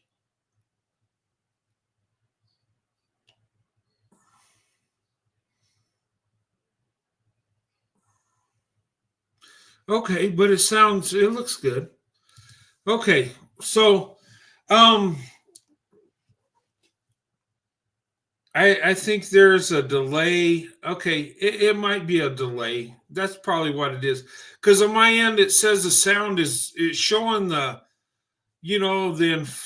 inflection going. So maybe it's a delay that's doing it. But look. A lot of guys say, black dudes say, you know what? You don't do stories on black men and white women, and you don't show support towards black men and white women. You just show it towards white men and black women. And I said, you know what? I'm going to show my support. Okay. And Umar, you're going to get mad at me on this. Okay. But just clinch your Pan-African pearls, guy, because I got to show support. Okay. I'm all about interracial relationships. Okay. And this young man is going to sing us a song. Okay. So Becky and Tyrone, this is in your honor. Okay. Yes, it's magic. It's a. What the heck? I'ma go to snow. Okay, listen to this. Love my ski, yes, it's magic, it's a blessing. Amen. When I die, I'ma go to snow bunny heaven. Snow bunny heaven. Snow bunny heaven. Bunny heaven. Yes. All right. See, I love you guys. Let's hear it again. Women love my ski, yes, it's magic, it's a blessing. Amen. When I die, I'ma go to snow bunny heaven. Snow bunny heaven. Snow bunny heaven. Let's hear it again. Love my ski, yes, it's magic, it's a blessing. Amen. When I die, I'ma go to snow bunny heaven. Snow bunny heaven. Snow bunny heaven. Hey, I'm not such a bad guy. I'm showing you love. Snow bunny heaven. There you go. Go get you a snow bunny. Okay. I'm all for it. Unlike Umar Johnson, look, and I'm going to be serious. Look, you black dudes that hate me, look, I back you up on the snow bunny thing. Look, even though you both for Becky's, and you need to build back a better swirl. And this is my message to black men. Look, I got no problem with you dating white women, okay? The women in my community, do it. But do me a favor, build back a better swirl. Get your marriage rates up, okay? Because when it comes to black and white people interracially, we're in last place. But black women and white men are in first place, but you drag us down in the collective together to last place, okay? I'm just saying, get your snow bunny look. Instead of bowling for Becky's, getting your body count up, look, just find a Becky you love and marry her, and look, live happily ever after. Okay, you can even move up the suburbs with me. You know, I'll be your neighbor, and I'll say, hey, Tyrone, Becky, love you guys. How you doing? You know, we could have barbecue together, you know. And look, when I'm playing music while I'm out there barbecuing, I'll do the Snow Bunny song in your honor. Okay, I do it. The Snow Bunny heaven. I'm telling you. You know, do you? Okay, I support you. I love you. Hey, Tyrone, Becky, I love you. Okay, and no, but all the joking aside, look, I'm all for it. Okay. Look, in our country, we need more marriages. We need successful marriages, regardless of the color combination. We need this. Do me a favor, do good. Okay? And then that way I could, instead of just dragging you for not doing right and, you know, looking for 5'5" thick in the thighs and back shots instead of looking at how your family's doing, then I don't have to drag. You know what I'm saying? Okay. Now I got one of Umar Johnson's fans that she wants to speak and show Umar Johnson some love. So, young lady, show him some love. Bruh, this for you, Dr. Umar. Yo big, fat, sloppy, bad body, flea market shirts wearing wanna be woke behind you, big liar. All you do, you a culture vulture. Stop lying. You worse than the people that you out here talking about and taking people money, talking about you building and opening up a school. You ain't opening up nothing, dog-faced lying doctor. You ain't no doctor. You a liar, dog. You won't even go make a relationship with your grown daughter. She don't need to put her mama on the phone. She 21 or 22 years old. You call your daughter. I went over there and left some comments on your page, and I'm finna go back right now and see if you done blocked me, you nappy face, funky, hating snow bunnies. You probably done had something about some snow bunnies. I don't know. You got some dog secrets that need to be told. You always in somebody's business and worry about somebody's business and lying to people, trying to get people to donate money to you, but you're a big liar, dog. You ain't even stand on your own business, bruh. I'm finna go to your page right now, dog. If you block me, because the people saying you blocking them. They saying you blocking them. Nah, you ain't blocked me yet. You ain't blocked me, sucker. Listen, you big, fat, big, wide, wannabe. Dog, stop with all that old wannabe Farrakhan. You need to stop it. Call your daughter. Nobody don't care nothing about you paying no child support for all no years. Who cares? They always think a check means something. Call your child, stupid. Out here telling people what to do with themselves. You old dumb doesn't. I can't stand a silly. Y'all hop over there to his page and leave comments and tell him to call his daughter. You tell him to call his daughter. That's what he need to do. She say she ain't even met her other siblings. You dusty, crusty, musty, big, funky bow. You look like you a stank, hairy, funky, old taco meat chest bow. I bet you is. I know you is. You dust smite you. I can't stand these niggas get out here and act like they saw this and that, and then all their secrets come out. Just lying. No culture vulture, man. Y'all can believe that sucker if you want to. I used to follow him. I've been unfollowing him. He do too much. He act like he hate women. He do. Over there ain't even talk to your child. Talking about some struggling streamer. So what is she talking about what's really going on in her life? Why she gotta be a struggling streamer? What type of father is you, dust mite? And want to. I got a cat that be around FDMG.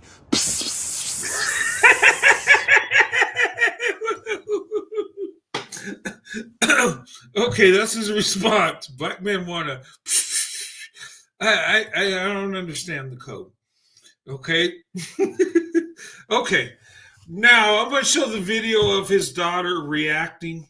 Okay, and I'm going to get serious, and I'm going to give him some advice because Dr. Umar needs advice from a white man that loves black women, that has, married the woman before he laid down with the woman, that actually, and amazingly, he's got a 22-year-old daughter. So do I.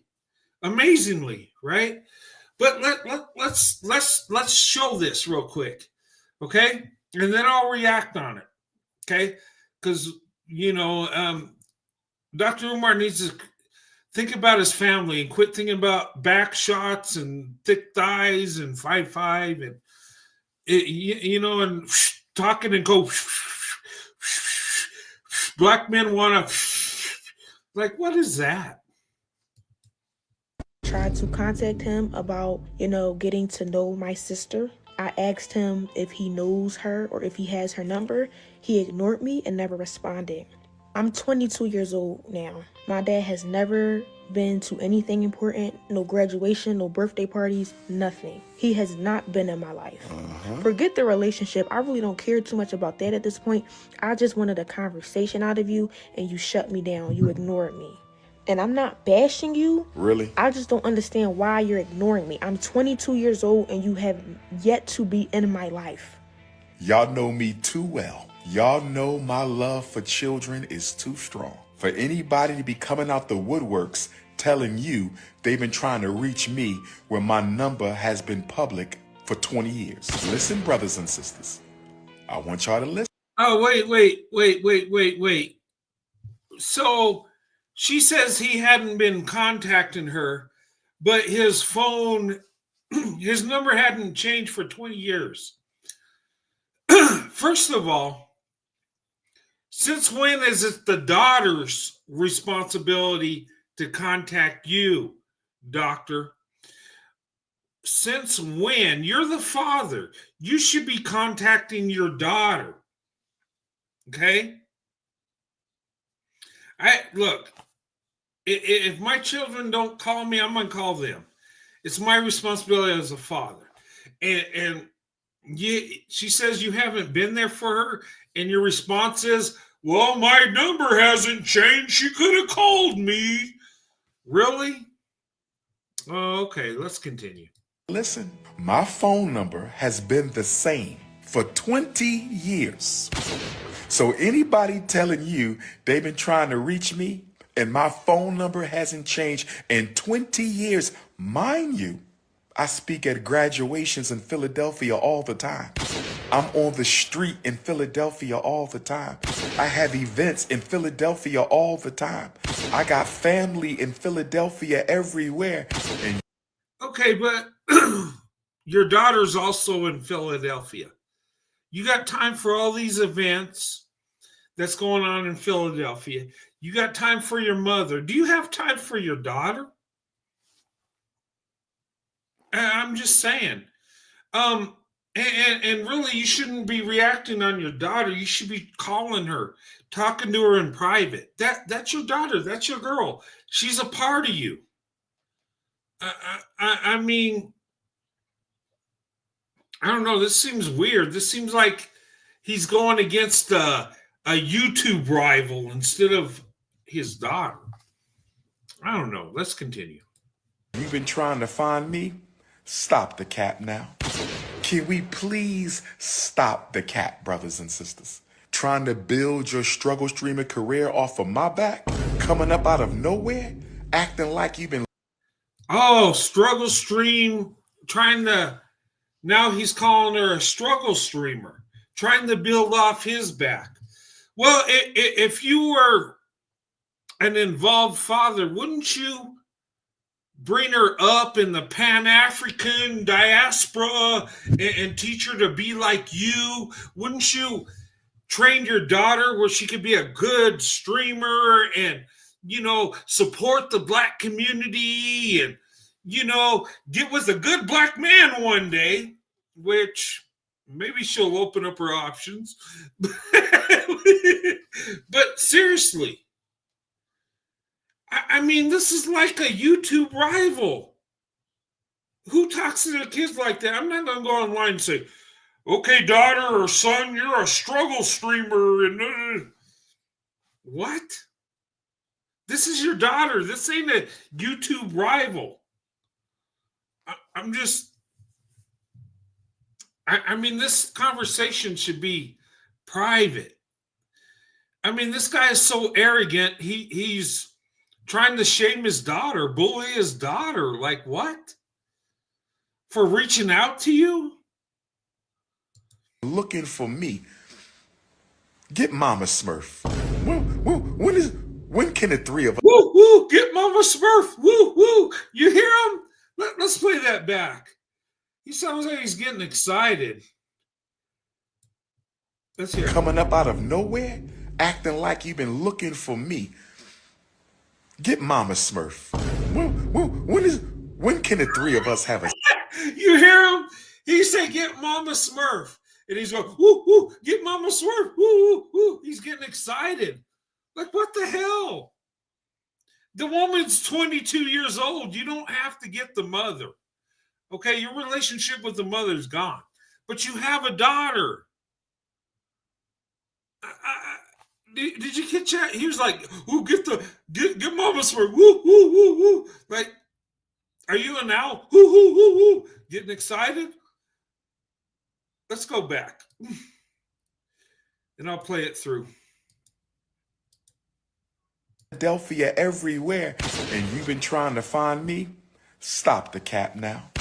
Can we please stop the cap, brothers and sisters? Trying to build your struggle streaming career off of my back? Coming up out of nowhere? Acting like you've been looking for me? Get Mama Smurf. When can the three of us have a sit down? I'm ready for this. When can Mama Smurf, Papa Smurf, and Baby Smurf have a sit down? Oh, I'm ready for this. And I will have my white man paperwork. When can we do the sit down? When can we do the sit down? Been paying child support since you damn near came out the womb. Deadbeat who? When can we have a sit down?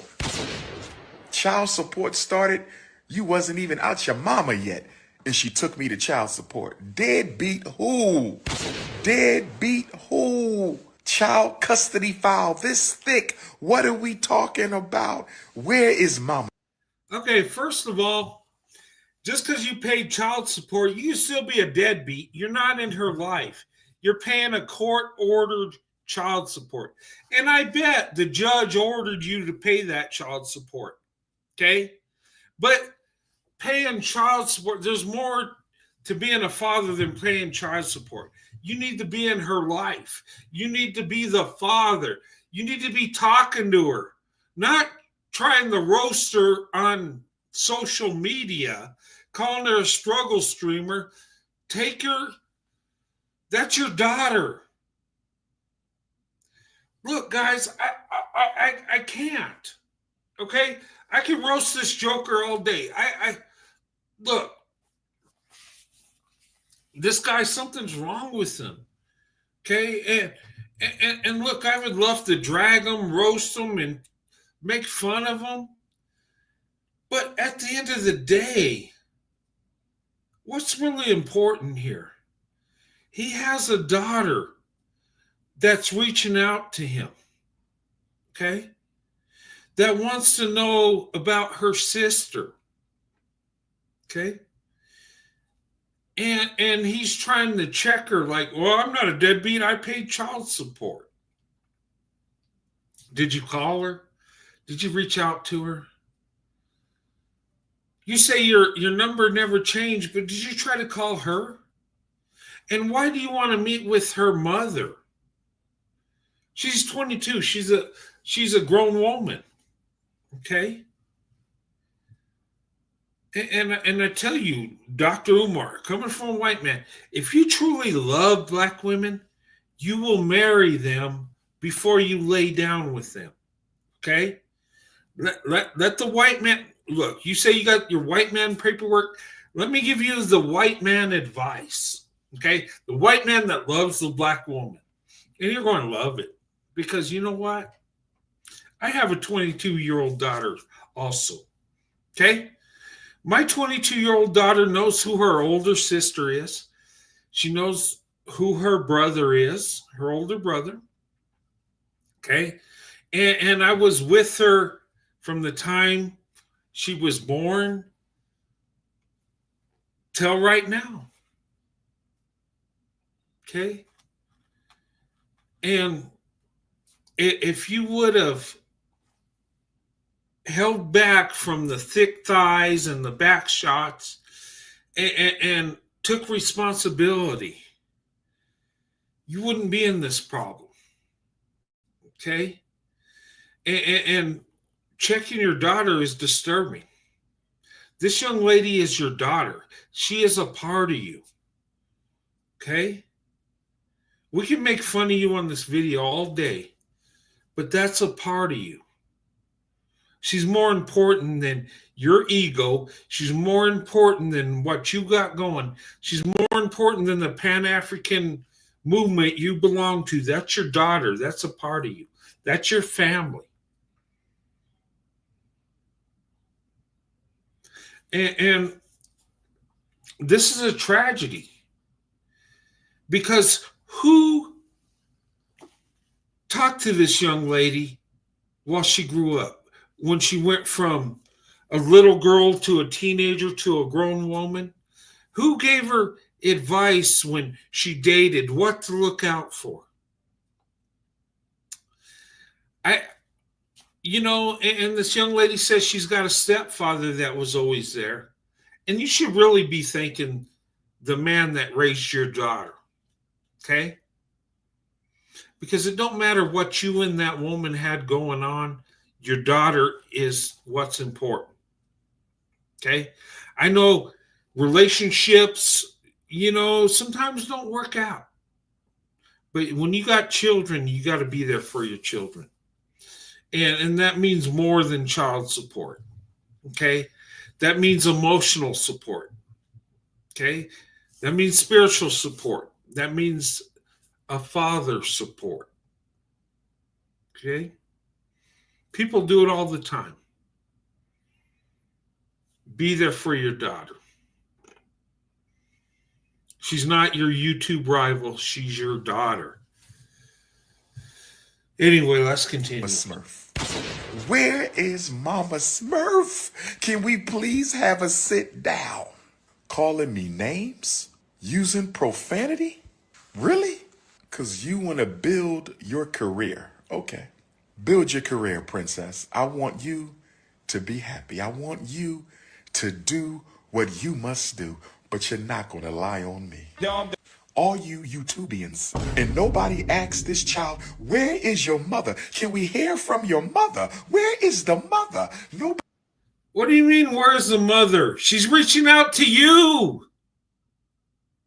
Why is this guy so fixated with her mother? She's reaching out to you. What the heck does the mother have to do with it? I could see if she was like 12 years old or 7 years old. Yeah, bring the mother, but she's a grown woman. Do you want to have a relationship with your daughter or her mother? Are you thinking 5'5" thick in the thighs, or are you thinking about your family?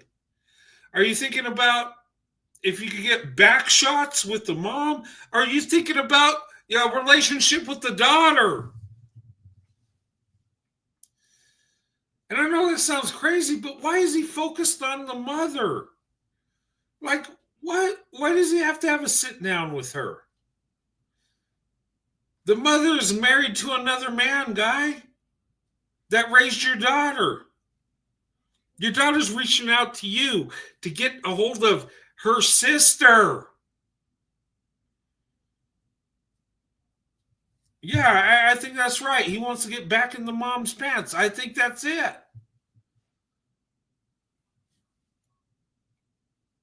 I mean, wow. Okay, let's continue. Nobody's asking for the mama? Y'all just so anxious to see me belittled.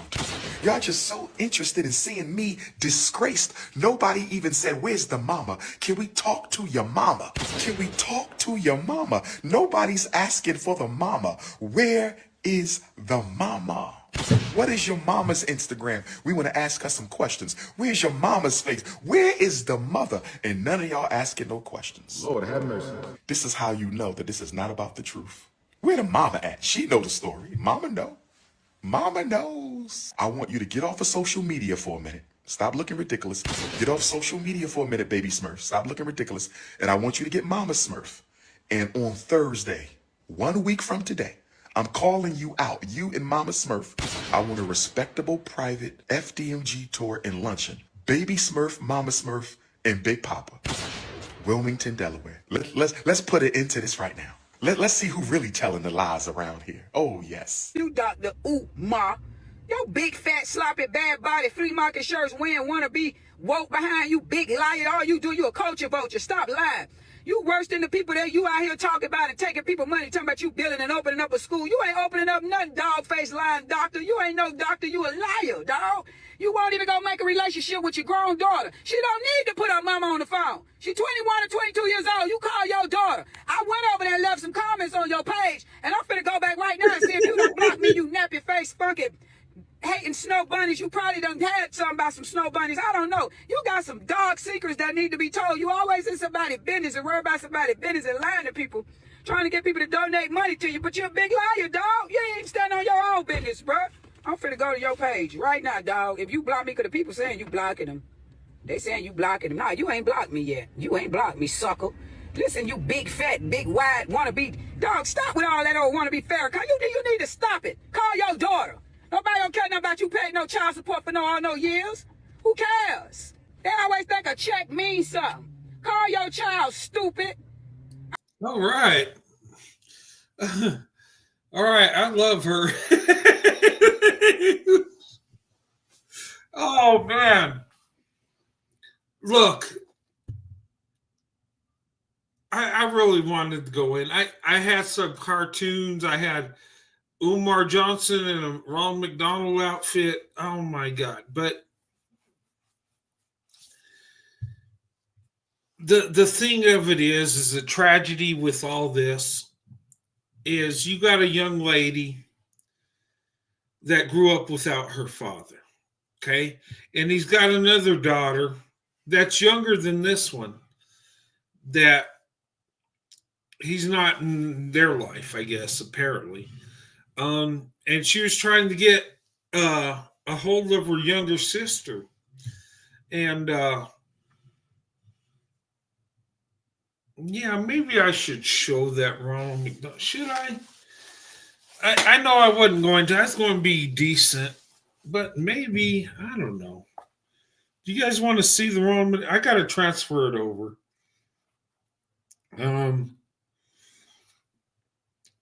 Because I made a very nice picture for Dr. Umar, because on what is, school should be. Because I don't think he's like he's definitely no Frederick Douglass. Okay. Marcus Garvey, I don't know. He's, but I bet that Marcus Garvey had more character than Umar. I mean,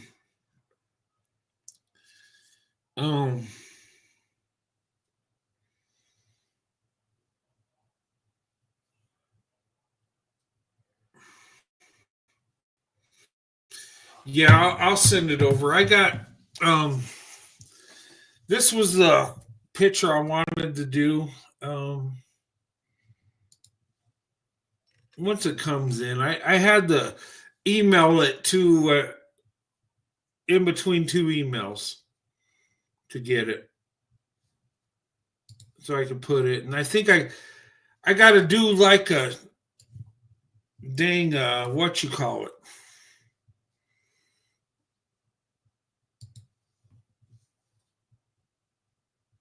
Put it in a PDF. Let's see.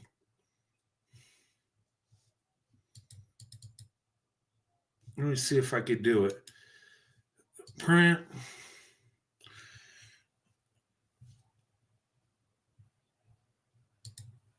Okay. Okay, it's going to be up soon, guys. I promise. All right, let me get back to the thing. Let me see if I could find it.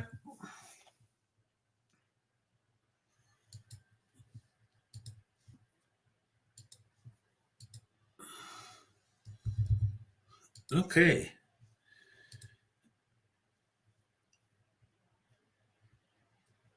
I think you guys will like this. Okay.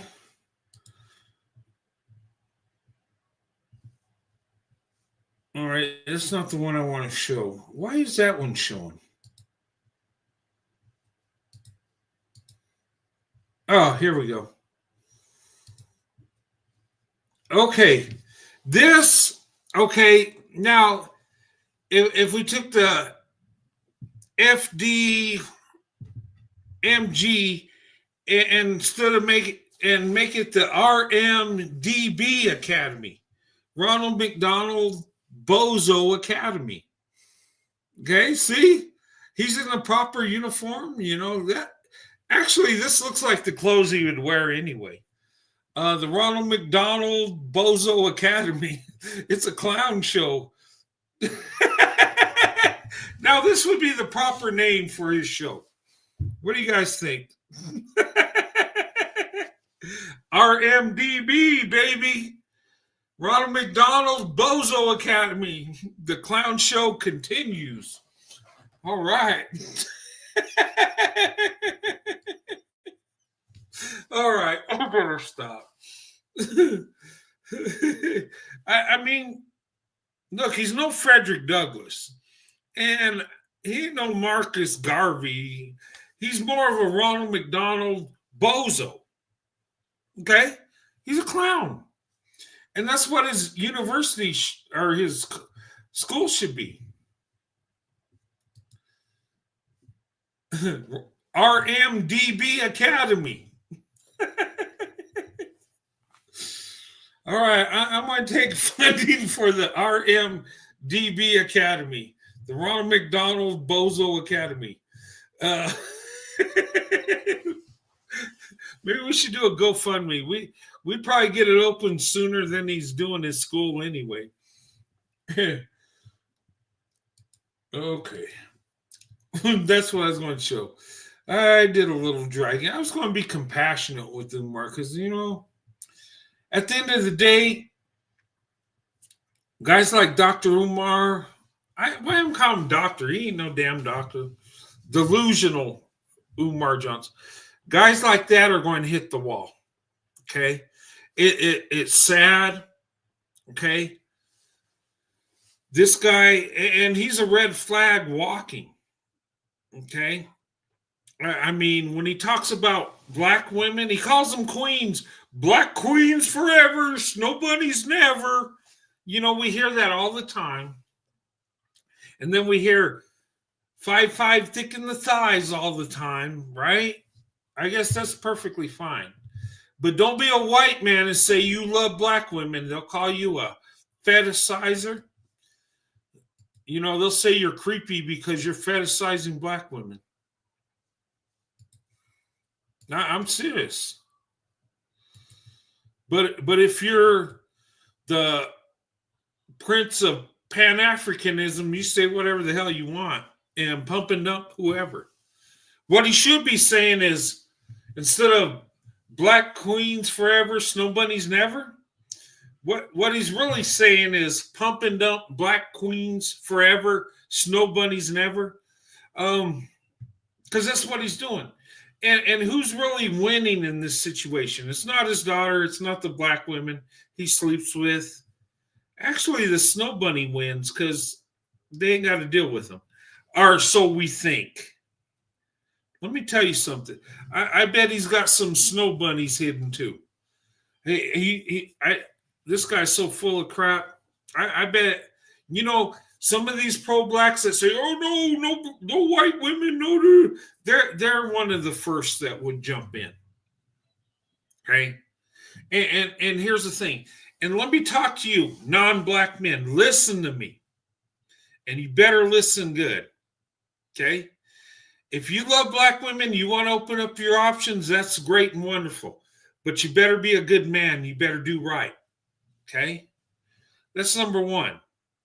Number two, do not, white men, non-black men, do not get in a relationship with a pro-black woman. Okay? And I'm going to tell you why. I made that mistake before I married my wife, and it almost destroyed me. Okay? You need to be with a black woman that accepts you for who you are, that holds you accountable for what you've done. Because if you get up with a pro-black woman, okay, now they're out there, okay, and there's a lot of them that don't like white people. They hate white people, but they'll sleep with you. They'll have a relationship with you. They might even marry you, okay? But make no mistake, the black man is at the top, and you are not. And unless you're a weak white dude that, just surrenders and just, do what she tells you, you ain't going to make it. And even if you do that, she'll kick you to the curb. Okay? Because I'm telling you, when you get with a pro-black woman, okay, that feels some kind of way about white people, okay, don't mess with them. And I would say to pro-blacks, don't get with white people because you really don't like them. You might desire them. Don't do it. Okay? Because what's going to happen is she's going to want you to feel guilty for everything a white man's done his whole life. And she's going to look at you like it's your fault. She's going to look at you, you're racist, you're evil, you're white. And if you don't admit it, she's going to make your life a total hell. And the only time you'll get peace is when you're intimate. And even that, she'll still be thinking about racism. I'm telling you, I'm not lying about this because I went through this. I dated a woman that was pro-black, and I thought, man, I was attracted to her, and I thought she was pretty, and I could change her, and I could get her to see things my way, and I'm a good guy. I'm not racist. I know slavery happened, and it's not my fault. I didn't participate. That's, what I would say. She'd say, no, it's your fault. And you need to feel bad for it. And you ever wonder why these pro-blacks want you to talk about racism all the time? It's not to let you know it happened, and no, it's to make you feel guilty. It's to tear down your self-esteem, to let you know you are worthless, to let you know you're a racist, and there's no hope for you, and you're evil. That's what they want you to feel like, to tear down your self-esteem, to make you feel guilty.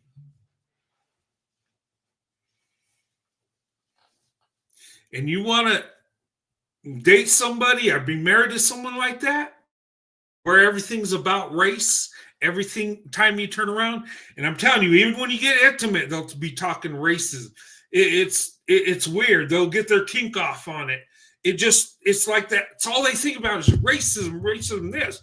You're racist that. You did this. Your people did this. You did that. And it's like, oh my God. And even if you admit that you're just evil and you start hating yourself in front of them, they won't let up. They'll pour it on.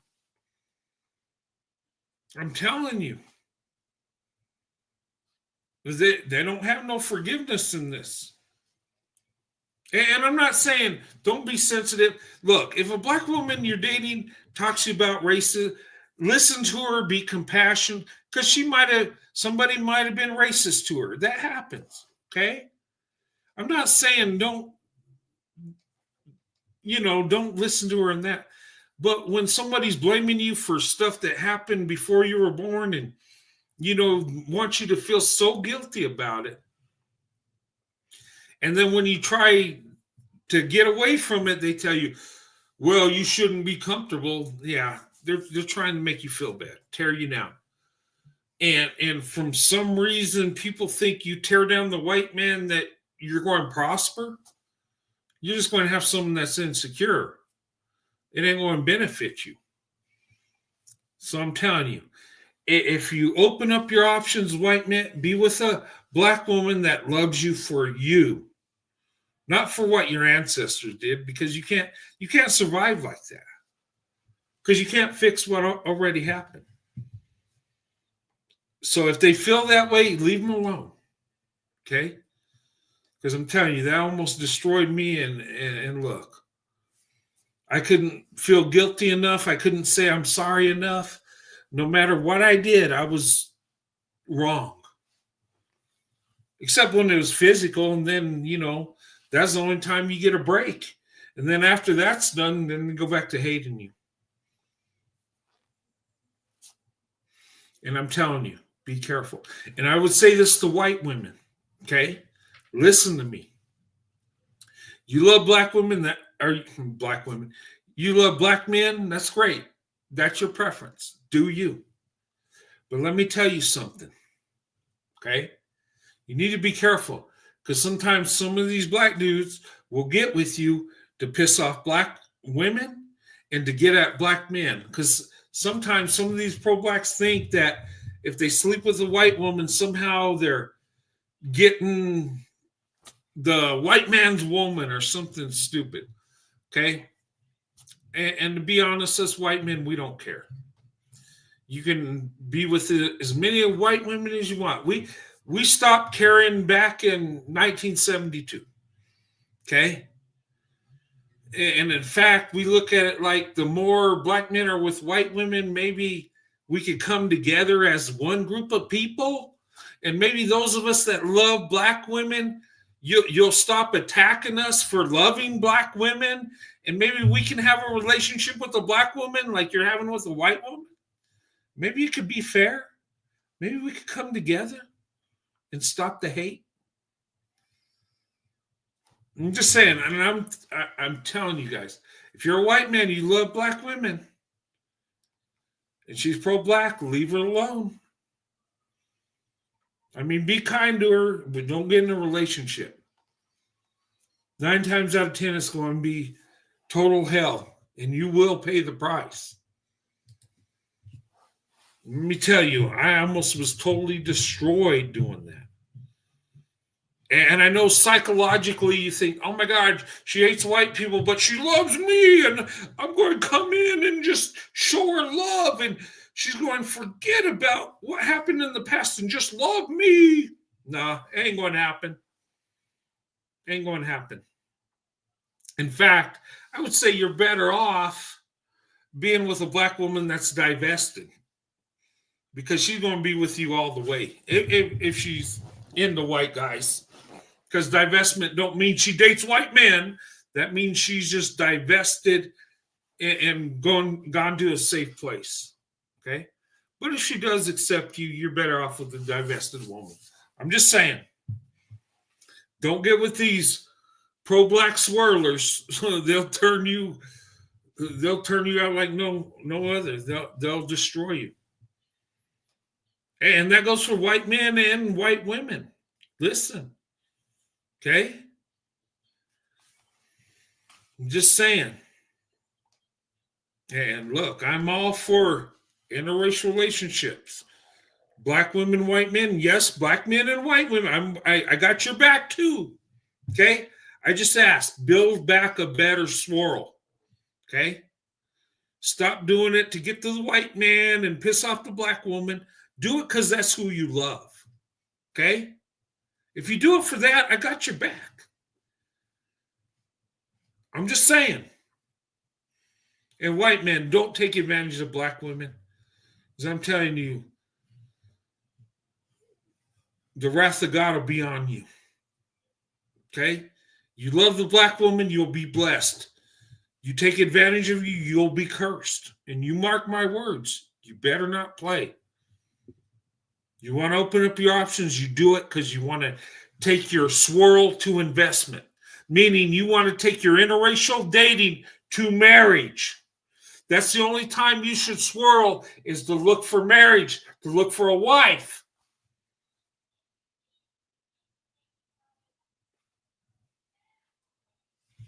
Let me tell you, at the end of the day, we're people. And let me tell you, I get caught up in protecting black women. I love black women. I'll stand up to anybody for a black woman. White men, black men, whoever. Because I love black women. They should be protected, right? And yes, I'll drag Becky and Karen to protect black women. No problem. Okay? Now, I told you about my life, how I feel about black women, how my family has seen how blessed I am, how they can see the beauty in black women. Okay? And I got my mother and father admitting this stuff, and they never open up their options, but they see the beauty in my wife. They see how amazing my wife is, and they seen how amazing my mother-in-law was. Okay? And then they look at it and say, you know what? You might be right, son. Because they're looking at objective, and they can see the truth. And black women, your truth will surface. Okay, it already is surfacing. People are seeing what the true black woman is. A lot of people ain't believing in that old stereotype that Hollywood and that they try to put on black women. They're seeing the loving traditional black woman, the professional black woman, the black woman that's improving, being resilient. Okay? They're seeing that. And look, and I'm going to be honest, ladies, if you get in an interracial relationship, listen to me. Okay? Being in an interracial relationship ain't always easy. Okay? There are people that don't like it. And the man you're with, he might have a couple family members that don't like that he's married to you. Okay? But that's okay. As long as he's got your back, you'll be all right. Okay? I mean, there was a couple people in my family that weren't supportive on it. But most of my family was. And the ones that didn't like it, they kept their damn mouth shut and they didn't say nothing. Okay? Because truth be told, most white people today are okay with it. Okay? You get a good impression. Look, my mother and father knew I was going to marry a black woman before I dated, so they knew. And they're okay with it. They never tried to stop it. They never tried to talk me out of it. And thank God for that. Okay? And then I look at it, and there's times I want to drag Becky and Karen, and because there's been times in my life where there was an angry Karen that said some stupid crap to me and my wife that crossed the line. But truth be told, and I'm going to be honest, most white women in my life and my family and my friends supported me with my black wife. In fact, there's some white women I work with. One of them asked me, what's so amazing about black women? And I told her. She broke down crying. And she got emotional. And she said, I wish that the man I'm with loved me that much. Okay? So I don't roast white women because I'm with a black woman.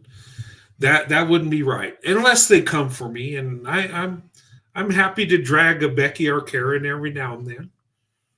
But truth be told, most of the white women in my life think it's a beautiful thing how much I love my wife. and they support me. Okay.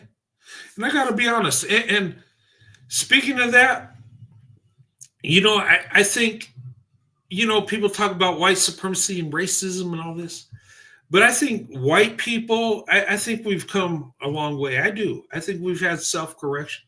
And I think with interracial dating and marriage, I think white people, for the most part, white men and white women, we kind of do our own thing and we're not going in on each other. Sometimes we do. We'll drag each other, but it's not that serious. And I think that's a beautiful thing I'm seeing, because there's women I work with who are with black men, and I don't care. They know my wife's black, and it's all good. And look, 40 years ago, that probably wouldn't have been a thing, right? Wouldn't have been as so smooth. So before we look at the past and see how evil white people were back then, let's look at us now. Okay? And like I'm saying, I see this, and I think it's beautiful. I think I see white women with black dudes and white guys with black women, and they're not going in on each other. At least very rare. Really. I don't have a lot of white women that come in and attack me. Now, I have a few, don't get me wrong, that feel some kind of way, but really, you kind of leave it alone. And that's why guys are leaving them alone. And I would say to black men, you go for a white woman, go for her, but leave the black woman alone when you do it. Okay? I'm just saying. But really, and I got to be honest, you know what? Give credit where it's due. But, they know the truth. I believe black women are the most beautiful, most loving. Black women are the best option. Okay. Now, I love the women in my community. I do. They look like me and they're beautiful women, but my heart belongs to the black woman, hands down. It is what it is. The black woman showed me true love, and that's where my heart belongs. But I don't have to treat people bad because I got a preference, right? And I just want to say that.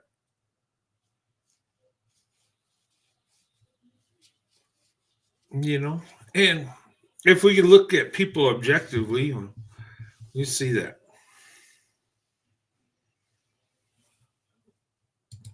Yeah, that's right. All white people aren't bad, just like all black people ain't bad. True.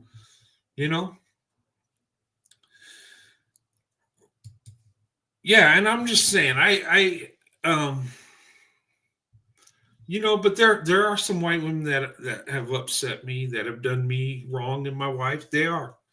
Okay? But for the most part, most of them support me and my wife. Especially my family. My family knows me. Look, they love me for who I am. They don't care who I'm married to. In fact, they try to be like my wife because my wife's amazing. Just saying. I mean, I've been blessed. But anyway, but tonight's thing, we need Swirl love. I think we do. We need to come together. Okay? Because if we don't, if black people and white people don't come together and we don't, and look, it's going to take black people forgiving white people for the history, okay? But we got to love each other. Because if we don't, we'll destroy our own country. We do. And I think we need that Swirl love. We need more white men and black women coming together, loving each other. You know what that does? That gets us to know each other. That gets us to put our bias aside. That takes away our, color worship and, racial supremacy. Gets rid of that crap where we understand each other. Now, will that take away racism? Of course not. But I think it can make it better. Me and my wife coming together in marriage, that brought two families together. Both our families hang out together all the time without me and my wife. Heck, when I went in the Army, we'd go to my wife's house. My parents would be there. We go to my parents' house. My wife's family would be there. And they all come to our house during the holidays because, we had, we live out in a nice area and we got a lot of room. So, plus we pay for the food. So it's a win-win for them. But anyway, I'm just speaking what's on my heart. But Black women, you're amazing. You are the best. There ain't no doubt.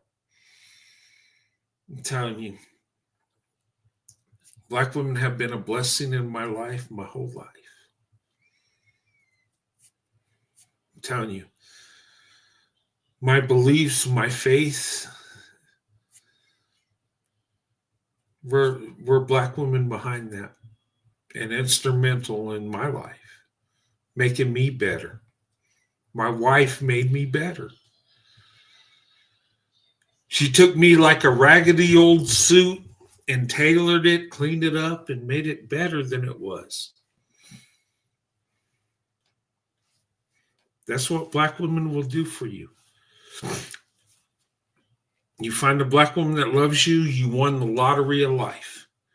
If you find a Black woman that loves you, you're blessed. And that's a blessing that comes from heaven above. I'm serious. You don't know how amazing Black women are, white men. You don't. Tell you, once one touches your heart, it belongs to her forever. I'm telling you.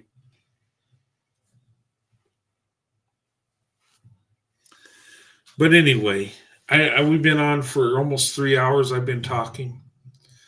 I hope you guys enjoyed the show. You don't have to agree with everything I say. I mean, some things we agree on, some things we don't. And that's okay. I love you for who you are. Okay? And if we don't agree, that's fine. But let's agree to love and have respect for each other. How about that?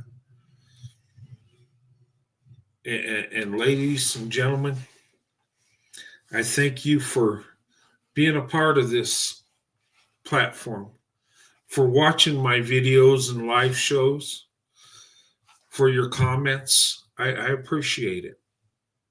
I do.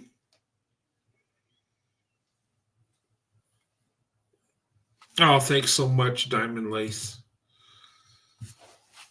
But I love you guys. Look, and I just want to tell you the truth and share my life story. Look, when I was little, there was something about Black women and I'm telling you, Black women, if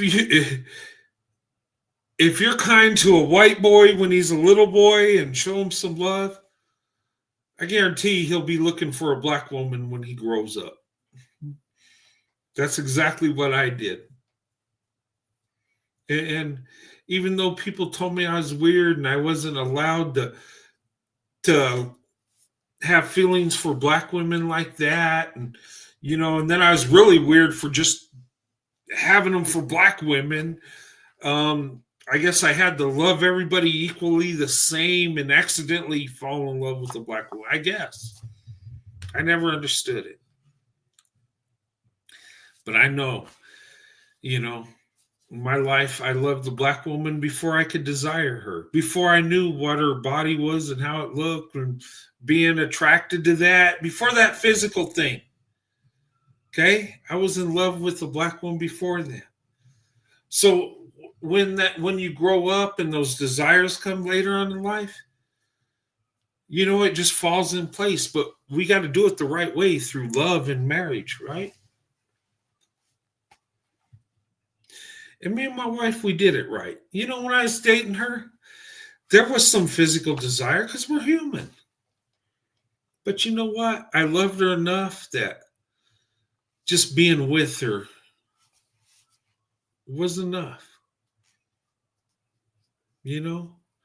And falling in love. And when she accepted my hand in marriage, happiest day of my life. And when we got married, it was awesome. And you know what? When you find true love, where you truly love somebody, when that physical time comes, it's better than it you would ever think it'd be. Because you have real love. A lot of times we jump in a relationship where we go for the physical right away and then wonder why we're messed up. Wonder why it don't work out. Wonder why, marriages don't last, relationships don't last. Because we love the wrong way. We jump in lust and hope it'll work out instead of getting to know each other, developing a bond, developing true love. And I don't know why I'm going. I think that's God just having me speak. But seriously. But I tell you, I love my wife the minute I saw her. And I dated my wife for 2 months. And then after that 2 months, I proposed to her. I told her, I says, you have my heart. And I said, if you give me yours, I'll give you forever. And when I said that, she kind of looked at me with like a confused look, kind of like she's seen a ghost. And she said, what are you saying? And I said it again. I said, you have my heart. If you give me your heart, I'll give you forever. And at that time, tears run down her eyes. She said, yeah. She said, you can have my heart. She said, I want forever now. And we've been married 30 years. May will be 31. And we got kids and grandkids. Our family keeps growing. And that's the beautiful thing about a family. A new person is born in your family. The kids come, it's wonderful. Then the grandkids. And you just see your family growing.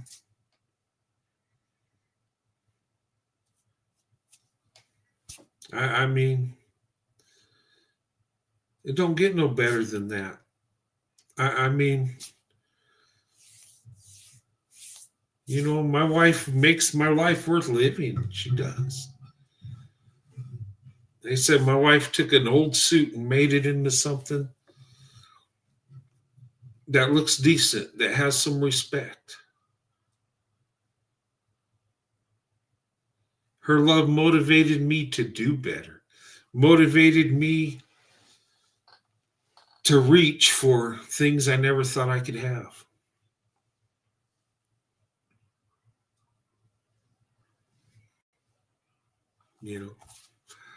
Anyway, or just the fluffy, I'm a softy, big softy. Well, when it comes to black women, I'm that way. Look, and I'm telling you,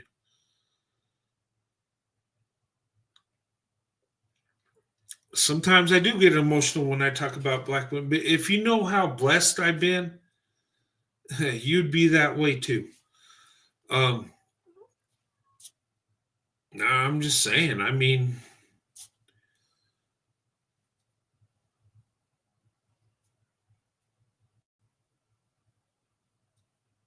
but anyway, I'm gonna go ahead and close this, guys. I love you guys, but look, and let me tell you, guys, you love black women, do it right. Be with her because you love her. Okay? Don't swirl unless you're willing to take it to investment. Okay. Oh, thanks, Indiana Mom. Appreciate it. Love the black woman the right way, and you'll be blessed. You exploit her, the wrath of God's coming on you. I'm just going to say it. And I've seen some things, guys. I've seen some people not do right by black women. It didn't turn out good. And Umar Johnson, he better get on his knees and pray and make it right, because he's headed for the wall. He thinks because he's one of these white nationalists, yeah, he's a white nationalist, black nationalist leaders, that they'll overlook his behavior. I'm telling you, they're embarrassed by what he's doing. His own group is. Okay? They're not. It's not a good look. You call black women black queens, but you're not there for your daughters. I'm just saying, they don't look good. Don't look good. You're preaching the black family and you're not living that way. That'd be like me saying, you know what, you should get married, and then if I wasn't married, it'd be a hypocrite, right? And look, I got a good track record. I've been married over 30 years to one woman. Okay? But I'm very cautious giving anybody advice. You know why? I'll tell you what works for me and my wife, but people are all different. And if you get the wrong person, no matter how good you are, it ain't going to work. It takes two people to make a marriage work. It only takes one to destroy it. Marriage truly is a team effort. Anyway, okay, let me go ahead and guys, thank you so much for tonight. I love you guys. I'll see you guys next Saturday for sure. Maybe I'll pop up again. Hopefully they cut my hours so I can do more YouTube.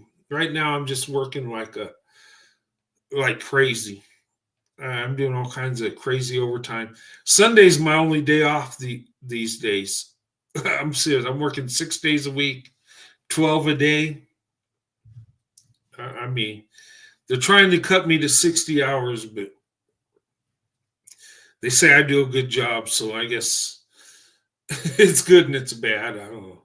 Maybe I need to slack off and they'll give me some time off. I don't know. But anyway, guys,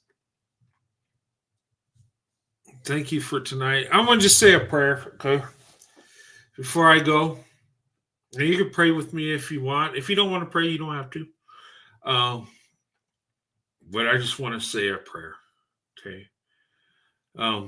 Lord, thank you for tonight's show. Thank you for everybody. Lord, I pray that things work out with this channel and with everybody on it. And Lord, I do pray for Umar Johnson and his family, that his daughters can have a relationship with their father, even though it don't look like it's going to happen. I pray for every woman to have a good relationship with their father. And, I pray for families across America, that we would come together and, do things the right way, that men would honor and love the women in their life and see that the woman is the prize and the treasure. And we could be real men and do what's right, even when it hurts us. That us as men can sacrifice for the women and children in our lives, that we can humble ourselves to do better, to make ourselves better, so we can be better for our wives, for our children, for our community. Lord, help us as men to be real men, Lord, please. And I pray for that because this is men. We're flawed. We need help, and we need direction, Lord. And if we're going to lead our families, we need to be good leaders ourselves, Lord. And I pray you would give that to us. And Lord, I pray that you would bless the black women out there and give them the love and respect they deserve. And that we can honor them and uplift them for being resilient, for showing us love, Lord, that we can love them back and give them respect and honor them for being resilient in their hard work and being amazing, beautiful women that they are. I just pray that you would help us all and bless everybody here tonight. In Jesus' name I pray. Amen. Okay, guys. Okay.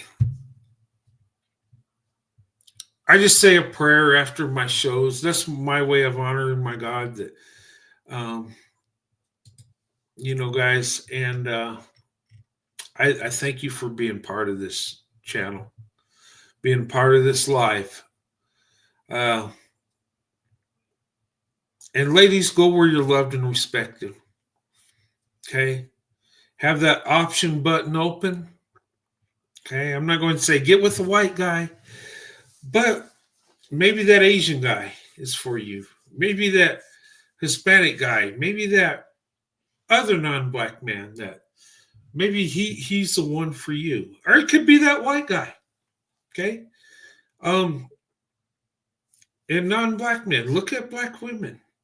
You'll be amazed how beautiful and awesome they are. Okay, but love them right. Okay. Guys, thank you so much. You guys have a good weekend. I'll be here every Saturday. If I have technical difficulties, I'll move it back to Sunday. Sometimes there's been times my internet shut down or I had problems. But for the most part, my shows will be Saturday night. About 10:30 Eastern time is about the standard time. That's when I get home from work. If I get more time off, I might alter it a little bit.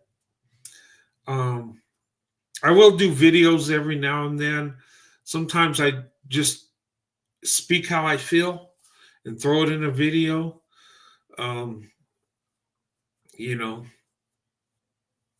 But let me know what you think. If anytime you want to be a part of this show, and I look at it like it's my platform, but it's yours too. Because without you, it don't exist. So if you ever want to be part of the show, ever want to come on a panel, or even if you want to do a show, if I know what you're talking about, I can even let you take control. Okay. I just look at it. This is our platform. Okay. I do this because this is my passion. This is a hobby. And, I love talking about my marriage, my family. And I love uplifting black women and telling them how amazing they are. I like just showing them love. Okay, and that's what my channel's about. I want to be uplifting. I don't want to, sometimes we go in on people, but I want it to be a channel mostly of love and, opening up your options and doing things the right way. I want to talk about that.